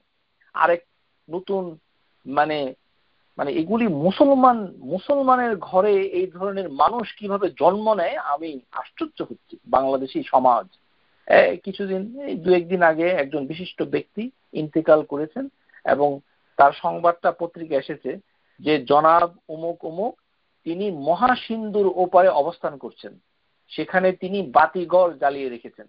মহাসিন্ধুটা কোথায়? আস্তাগফিরুল্লাহিল আযীম। তার মানে তারা বলতে চাচ্ছে যে মানে এই দুনিয়া অথবা এই হেভেন, এগুলোর কোনো একটা জায়গা থেকে তারা আমাদেরকে দেখছে। ওই যে হিন্দু ধর্মে আছে না যে জীবনানন্দ দাশের কবিতা, যে আবার আসিব ফিরে কাক চিল পেঁচা হয়ে, ওরকম মহাসিন্ধুর পারে অবস্থান করছে, কিছুদিন পরে আমাদের উঠানে আসবে কাক হয়ে অথবা চিল হয়ে ইত্যাদি। আস্তাগফিরুল্লাহিল আযীম। মুসলিম কিভাবে এগুলো বলে? মহাসিন্ধুর পারে মেনে নেওয়া যায় না, না ফেরার দেশে।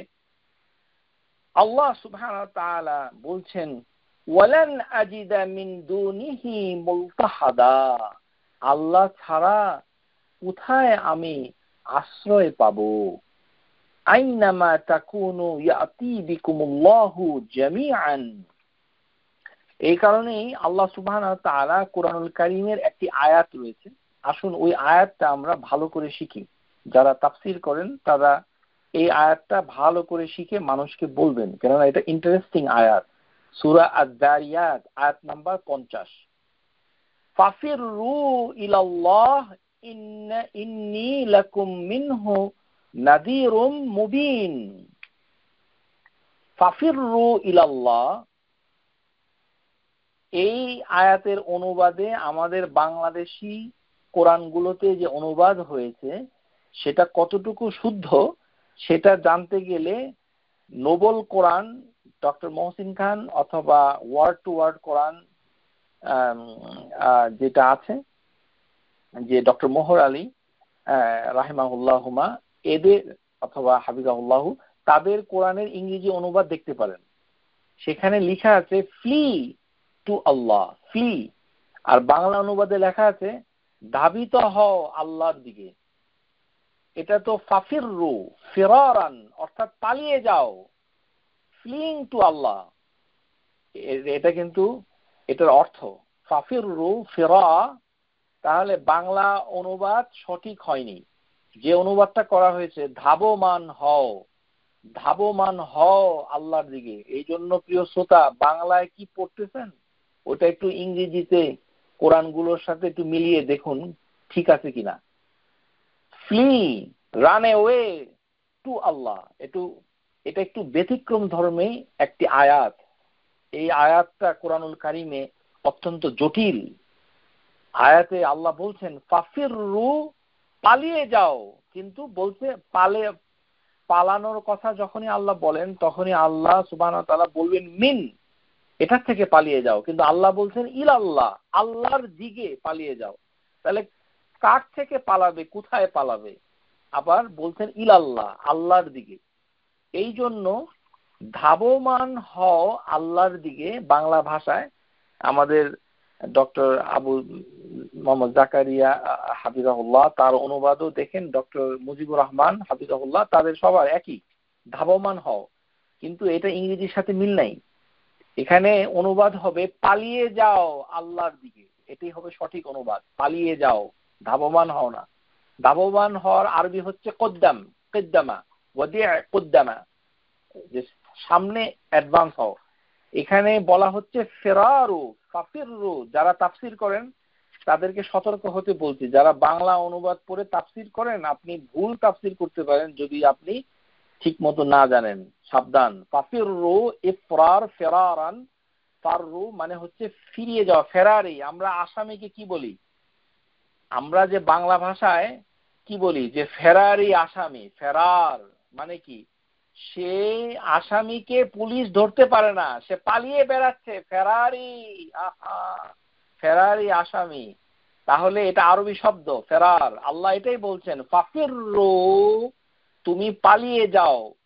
কিন্তু আশ্চর্যজনক ভাবে এই আয়াতে এসেছে কি ইলাল্লাহ, আল্লাহর দিকে। তাহলে পালাবে কার থেকে? এটা একটা বিষয়। এই জন্য ইংরেজি অনুবাদটা এইভাবে করেছে, সুবহানাল্লাহ। যারা ইংরেজি করেছে তারা অনেক শুদ্ধ ইংরেজি করেছে, সুবহানাল্লাহ। Fleeing to Allah, flee, run away to Allah. আর আমরা যেহেতু বাংলাদেশি, আমাদের তো মানে ভাগ্য এত সুপ্রসন্ন নয়, এই জন্য আমরা বঞ্চিত হয়েছি সঠিক অর্থটা মানে জানার। এটা আসলে ভাবার্থ, ধাবিত হও আল্লাহর কাছে, আল্লাহর দিকে, এটি হচ্ছে তাফসির। এটা অর্থ মানে শব্দার্থ নয়। অর্থাৎ আল্লাহ সুবহানাহু ওয়া তাআলা বলছেন যে তুমি যাবে কোথায়। আল্লাহ বলছেন কোরআনুল কারীমে সূরা তাকবীর, ফাআইনা তাযহাবুন, তুমি কোথায় পালাবে, পালাবে কোথায় হে মানুষ?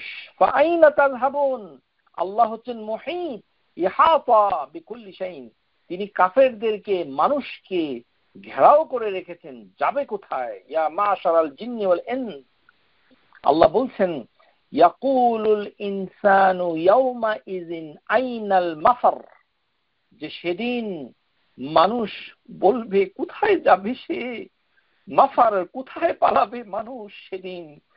কাল্লা লা ওয়াজহার, কোথাও পালাতে পারবে না, একমাত্র আশ্রয় হচ্ছে আল্লাহ। কোথায় সে পালাবে? মৃত্যু যখন হয় মানুষের, তখন মৃত্যুটা হচ্ছে এক ধরনের কিয়ামা, আল কিয়ামাতুস সুগরা বলা হয় হাদিসে। মৃত্যুটাকে বলা হয় ছোট কিয়ামত। যে ব্যক্তি মরে যাচ্ছে তার জন্য সেটাই কিয়ামত। সে কোথায় যাবে, কোথায় সে আশ্রয় নিবে? তার তো কোনো জায়গা নেই। ইলা রাব্বিকা ইয়াউমা ইযিন মুস্তাকার, আল্লাহ বলছেন যে হে, তোমার রবের কাছেই হচ্ছে তোমার আশ্রয়, একমাত্র আশ্রয়। ইলা রাব্বিকা ইয়াউমা ইযিন মুস্তাকার ফাফিরু ইলাল্লাহ, যে পালিয়ে তুমি কোথায় যাবে? এই আয়াতের ব্যাখ্যা এসেছে অনেক ভাবে এসেছে। কোন কোন স্কলার বলেছেন এই আয়াত দিয়ে বোঝানো হচ্ছে তাজমাউ মাআনিয়া আল খাউফি ওয়ার রাজা, ভয় এবং আশা। এই আয়াতে দুটো জিনিস এসেছে, কি? ভয় এবং আশা। ভয় হচ্ছে কি? আল্লাহ থেকে ভয় পাচ্ছে, কিন্তু আশা করছে আবার আল্লাহর দিকে। কেননা আল্লাহ হচ্ছেন লা মানজা মিনকা ইল্লা ইলাইক, আল্লাহ ছাড়া আর নিরাপদ আশ্রয় নাই। কোথায় সে যাবে? মৃত্যুর সময় হসপিটালের বেডে বসে সে অস্বীকার করছে, সে যাবেটা কোথায়? আল খাউফু মিনাল্লাহি তাআলা, আল্লাহ থেকে ভয় পেয়ে সে যাবে কোথায়? ওয়াল লুজু ইলা সুবহানা, তাকে আল্লাহর দিকে ফিরে আসতেই হবে। কাল্লা লা ওয়াজার, কোনো আশ্রয়স্থল নেই। এই আয়াতের ব্যাখ্যায় ইমাম আত-তাবারি রাহিমাহুল্লাহ তিনি বলছেন যে এর অর্থ হচ্ছে যে আল্লাহর শাস্তি থেকে মানে তার রহমতের দিকে ছুটে যাওয়া একটি অর্থ, আরেকটি অর্থ হচ্ছে তার আদেশকে অনুসরণ করা আর তার আদেশ মান্য করার জন্য চেষ্টা করা। ফাফিরু ইলাল্লাহ এর অর্থ হচ্ছে অ্যাকর্ডিং টু ইমাম আত-তাবারি রাহিমাহুল্লাহ, জারির ইবনে তাবারি তিনি বলছেন যে আল্লাহর শাস্তি থেকে তার রহমতের দিকে ছুটে যাওয়া, তার হুকুম মেনে নেওয়া, তার হুকুম মানতে চেষ্টা করা, এই তিনটি হচ্ছে এটার অর্থ। ইবনে আব্বাস রাদিয়াল্লাহু আনহু এই আয়াতের অর্থ করেছেন ফিররু ইলাল্লাহি বিতাওবাতুন মিন যুনুবিকুম, এটি একটি অর্থ করেছেন যে ফিররু ইলাল্লাহর অর্থ হচ্ছে যে আপনি আপনার গুনাহ থেকে তওবা করেন। এই কারণেই আমরা মৃত্যু পথযাত্রী লোককে বলি যে আপনি তওবা করে নিন। ফিররু ইলাল্লাহি বিতাওবাহ, হ্যাঁ তাওবা, তাহলে তওবা করার একটি অর্থ করেছেন ইবনে আব্বাস। আরেকটি অর্থ করেছেন ফিররু মিনহু ইলাইহি, যে আল্লাহর থেকে পালিয়ে আল্লাহর দিকে আসা। এটা কেমন? ওয়া'লামু বিত্তাআতি, এবং মানে ওয়া'মালু তাআতি, মানে বিত্তাআতি মানে বেশি করে আমল করা, তাকে অনুসরণ করার জন্য। তাহলে ওই যে কথাটা ইবনে আব্বাসের ফিররু মিনহু ইলাইহি, যে আল্লাহ থেকে পালাতে হবে আল্লাহর দিকে, এটা মানেটা কি? দেখুন, ওই যে আমরা বেতেরের নামাজে যে দোয়াটা পড়ি মানে বসে শেষ রাকাতে, আল্লাহুম্মা ইন্নী আউযু বিরিদাকা মিন সাখাতিক ওয়া আউযু বিকা মিন মুআফাতিকা মিন উকুবাতিক ওয়া আউযু বিকা মিনক লা উহসি সানাআন আলাইক আনতা কামা আসনাইতা আলা নাফসিক। এটা খুব গুরুত্বপূর্ণ একটি দোয়া, এটা মুখস্থ করতে হবে। সিজদাতেও পড়া যায়, বেতেরের নামাজও পড়া যায়। তাহলে এইখানে প্রথম কথাটা কি? আল্লাহুম্মা ইন্নী আউযু বিরিদাকা মিন সাখাতিক, হে আল্লাহ আপনার রাগ থেকে, ক্রোধ থেকে, আপনার সন্তুষ্টির মাধ্যমে আশ্রয় চাচ্ছি। তারপর আমরা বলছি যে মুআফাতিক, রেদা সন্তুষ্টি দিয়ে, তার রাগ থেকে, তার আনুকূল্য থেকে তার কাছে আশ্রয় চাচ্ছি। কিন্তু তৃতীয় নাম্বার যে কথাটা, যে উকুবাতিক, উকুবাতিক হচ্ছে তার শাস্তি থেকে আমরা নাফা চাচ্ছি, মানে শাস্তি থেকে পানাহা চাচ্ছি। প্রথমটা হচ্ছে সন্তুষ্টির মাধ্যমে তার রাগ থেকে আশ্রয় চাচ্ছি, পরের কথাটা হচ্ছে যে তার উকুবা, তার মানে তার শাস্তি থেকে, তার ওয়াফা মানে তার মানে শাস্তি থেকে আমরা পানাহা চাচ্ছি। আর তৃতীয় কথাটা ওয়াউযু বিকা মিনক, যে আল্লাহর কাছ থেকে আশ্রয় চাচ্ছি, আল্লাহর কাছ থেকে, মানে আল্লাহর মাধ্যমে আল্লাহর কাছ থেকে। কথাটা একটু আউযু বিকা মিনক, যে আল্লাহর মাধ্যমে আল্লাহর থেকে আশ্রয় চাচ্ছি। তাহলে আল্লাহর থেকে পালাতে চাচ্ছি, আবার আল্লাহর দিকে আশ্রয় চাচ্ছি, এই কথাটা এসেছে ফিররু মিনহু ওয়া ইলাই, যে ফ্লি পালিয়ে যাওয়া আল্লাহ থেকে আল্লাহর দিকে। তার মানে হচ্ছে যে আল্লাহর দিকে ফিরে আসতেই হচ্ছে। মানে আমরা আল্লাহকে ভয় করছি, কিন্তু ভয় আমাদেরকে সান্ত্বনা দিচ্ছে যে এই ভয়ে তুমি পালিয়ে যাবে কোথায়? হসপিটালের বেডে। তোমাকে আল্লাহর দিকে ফিরে আসতেই হবে, কেননা আল্লাহ হচ্ছেন মুহীত। ইহতিরাজু মিন কুল্লি শাইইন দুনাল্লাহ, আরেকজন অর্থ করেছেন যে আল হুসাইন ইবনে ফাদল, একজন স্কলার রাহিমাহুল্লাহ, তিনি বলছেন যে এর অর্থ হচ্ছে যে আল্লাহ ছাড়া সবকিছু থেকে পালানো। ইহতিরাজু মিন কুল্লি শাইইন দুনিল্লাহ ফামান ফিররু ইলা গায়রিহি লাম ইয়ামতানা মিনহু, যে কোনো কিছু থেকে পালানো, মানে অর্থ হচ্ছে যে আল্লাহর শাস্তি থেকে পালানো, পালানো বোঝায় না, মানে আমরা যদি আল্লাহ ছাড়া অন্য কিছু থেকে পালাই তাহলে আল্লাহর শাস্তি থেকে আমরা পালাতে পারবো না। একজন স্কলার, তার নাম হচ্ছে জুন আল মাসরি, তিনি বলছেন এই কথাটার অর্থ হচ্ছে ফাফিরু মিনাল জাহাল ইলাল ইলম। এই অর্থটা খুব সুন্দর, এটা আমাদের শিখতে হবে। এটা মানে কি? পালানো মানে কি? একজন বিখ্যাত স্কলার জুন্নুন আল মাসরি রাহিমাহুল্লাহ ইয়াকুল মা'না হাযিল আয়াত, এই আয়াতের অর্থ বলছেন কি? ফাফিরু মিনাল জাহলি ইলাল ইলম, যে অজ্ঞতা থেকে নলেজের দিকে তুমি দৌড় দাও। সারা জীবন অজ্ঞ থেকেছো, কিছুই জানছো না, সুতরাং তুমি দৌড়িয়ে যাও জ্ঞানের দিকে, অন্ধকার থেকে আলোর পথে আসো।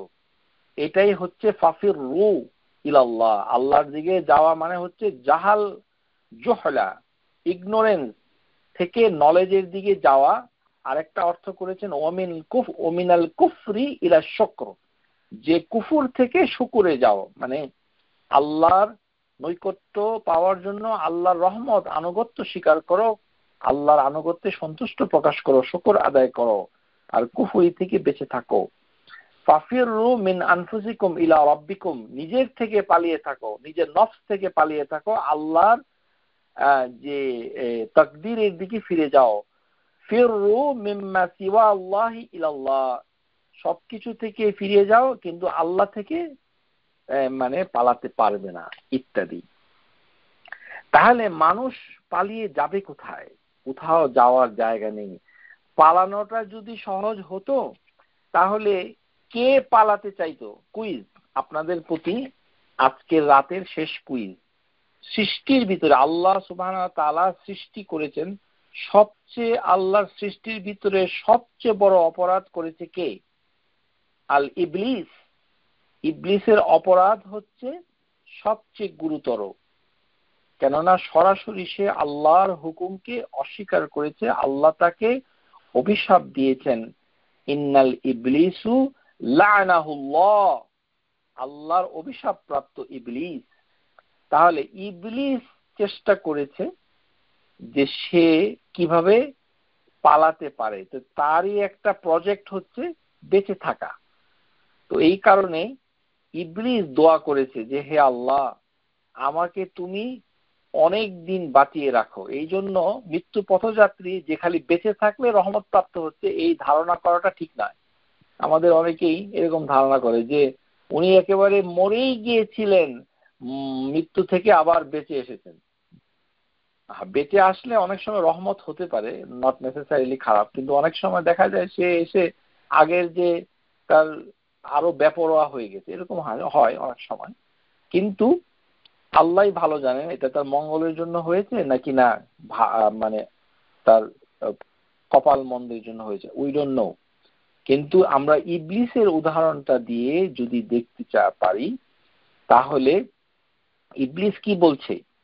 ক্বালা রাব্বি ফাআনজিরনি ইলা ইয়াউমি ইউবআসুন। ইবলিস বলল হে আমার রব। তার মানে ইবলিসের আকীদা অনেক ভালো, বাংলাদেশী আকীদার থেকে অনেক বেটার। ইবলিস জানে যে তার যার কাছে চাইতে হবে তার নাম হচ্ছে রব, সে তাওহীদের রুবুবিয়্যায় বিশ্বাস করে। ক্বালা ইবলিস, ইবলিস বলল রব্বি ফানজিরনি, আমাকে ছেড়ে দেন, ইলা ইয়াউমি ইউবআসুন, ওই যে কিয়ামতের আগ পর্যন্ত আমাকে ছেড়ে দেন, মানে আমাকে মৃত্যু দিবেন না। ক্বালা ফাইন্নাকা মিনাল মুনযারিন, যে তখন আল্লাহ সুবহানাহু ওয়া তাআলা বললেন যে ঠিক আছে, তোমার ফরিয়াদ, তোমার চাহিদা মঞ্জুর করা হয়েছে। তুমি যাদেরকে আমি ছেড়ে দিয়েছি, যারা দীর্ঘদিন বেঁচে থাকবে, মানে তারা, মানে তাদের ভিতরে তুমি একজন, মানে ইবলিস তাহলে বেঁচে আছে। ইলা ইয়াউমি ওয়াক্তিল মা'লুম, এবং আল্লাহ বলে দিয়েছেন যে ওই অ্যাপয়েন্টেড টাইম পর্যন্ত তুমি বেঁচে থাকবে। আল ওয়াক্ত আল মা'লুম। তাহলে ইবলিস কখন মারা যাবে, এটা একটা প্রশ্ন। যে ইবলিস আসলে তো বেঁচে আছে, এখনো মরে নাই, তো সে পালাতে চায়, পালিয়ে যাবে কোথায়? এই জন্যই আল্লাহ বলছেন যে ইয়া মাশারাল জিন্নি ওয়াল ইনস, জিন এবং মানুষ। ওই জিন কথাটা প্রথমে দিয়েছেন কারণ হচ্ছে জিনের ভিতরে বিখ্যাত জিনটা কে? আল ইবলিস। ইবলিস হচ্ছে ওই যে জিন, কানা মিনাল জিন্নি, ইবলিস ছিল জিন। তাহলে সে মরবে কখন? সে মরবে কখন এটা আল্লাহ সুবহানাহু ওয়া তাআলা কোরআনুল কারীমে পরিষ্কার করেন নাই। তিনি বলেছেন ইয়াউমিল ওয়াক্তি মা'লুম, যে অ্যাপয়েন্টেড টাইম। তো স্কলাররা বিভিন্ন ওপিনিয়ন দিয়েছে, বলেছে যে প্রথম সিংহায় ফু দিলে, আবার কেউ বলেছে দ্বিতীয় সিংহায় ফু দেওয়া পর্যন্ত, কিয়ামত পর্যন্ত না। কেননা নাফাকাতুস সানিয়া, ইয়াউমাল বুউস নাফাকাতুস সানিয়া, মানে প্রথম সিংহায় ফু দিলে সমস্ত প্রাণী মরে যাবে, এটা হাদিসে এসেছে। আর দ্বিতীয় সিংহায় ফু দিলে আবার জেগে উঠবে, বুউস হবে। তার এই হাদিসের দলিলের পরিপ্রেক্ষিতে যেটা জানা যায় সেটা হচ্ছে যে মেজরিটি স্কলার মনে করে ইবলিস ওয়া যাহাবু আকসারু আহলুল ইলম আন্নাল মাকসুদ ইয়াউমাল ওয়াক্তিল মা'লুম, যে অ্যাপয়েন্টেড টাইম ইবলিস যখন মারা যাবে সেটা হচ্ছে ওয়া হুয়া ইয়াউমি মাউত জামিউল খালায়েক ফানাইহা ইনদাল নাফকাতুল উলা, যে প্রথম সিংহা যখন ফু দিবে, first blast of the trumpet, then all creature will die including iblis। তো দ্বিতীয় সিংহা ফু দেওয়ার আগেই, তার মানে প্রথম সিংহা ফু দেওয়ার সাথে সাথে ইবলিসও ধরা পড়বে, তাকেও মৃত্যু বরণ করতে হবে। তাহলে প্রিয় শ্রোতা, এই যে আল মুহিত, এটা এত ব্যাপক যে এটার থেকে ছাড়া কেউ পাচ্ছে না, ইবলিস চেষ্টা করেও পারেনি। সুতরাং পৃথিবীর কোন লোক পারবে না। আমরা মুহিতের যে মানে বন্ধনে চারিদিক থেকে ঘেরাও হয়ে আছি। সুতরাং আমাদের কাছে পরিষ্কার হয়েছে যে ওয়াল্লাহু মুহিতুন বিল কাফিরিন, আল্লাহ সুবহানাহু ওয়া তাআলা মানে পরিবেষ্টন করে আছেন, তার সেই পরিবেষ্টন থেকে সরে যাওয়া আমাদের পক্ষে সম্ভব নয়। এই কারণে ঘুরে ফিরে আমাদেরকে আল্লাহর কাছেই ফিরে আসতে হবে, কেননা তিনি হচ্ছেন প্রকৃত মালজা। লা মানজা মিনকা ইল্লা ইলাইক, লা মানজা মানে আশ্রয়স্থল। তিনি হচ্ছেন মুসলিম ঈমান, যারা আল্লাহ বিশ্বাস করে, যারা তাওহীদে বিশ্বাস করে, তাদের মানে বিশ্বাস রাখতে হবে মৃত্যুর সময় যে হে আল্লাহ, আমি গুনাহগার, কিন্তু আমি আপনার আনুকূল্য পাওয়ার জন্য আপনার মুখাপেক্ষী। ইহতাজ ইলা রাহমাতিক, হে আল্লাহ আমি ইহতাজ ইলা রাহমাতিক, আপনি আমাকে ক্ষমা করুন। আপনার আশ্রয় ছাড়া আমি হসপিটালের বেডে থেকে কোথায় যাব? আমি তো কিছুক্ষণের ভিতরে লাইফ সাপোর্টে চলে যাব, আমার তো মৃত্যু হয়ে যাবে, দুনিয়া থেকে চলে যাব। সুতরাং আমার একমাত্র আশ্রয়স্থল হচ্ছেন আপনি, কেননা আপনি হচ্ছেন আল মুহিত। আমাকে সেই খবরই আমার আত্মীয় স্বজনরা আমাকে দিয়েছে, তারা আমার কাছে বসে আল মুহিতের আলোচনা করেছে। এই কারণেই আসুন প্রিয় শ্রোতা, আমরা সবাই আল মুহিতটাকে ভালো করে শিখি এবং তার অর্থগুলো জেনে নেই, এবং জীবনে আল মুহিত আমরা কাজে লাগিয়ে আমাদের ঈমানকে পরিশুদ্ধ করি। ওয়া আখিরু দাওয়ানা আনিল হামদুলিল্লাহি রাব্বিল আলামিন। আসসালামু আলাইকুম ওয়া রাহমাতুল্লাহি ওয়া বারাকাতুহু। Subscribe to our YouTube channel, Know Tawhid First, and press the bell icon to get new video notifications.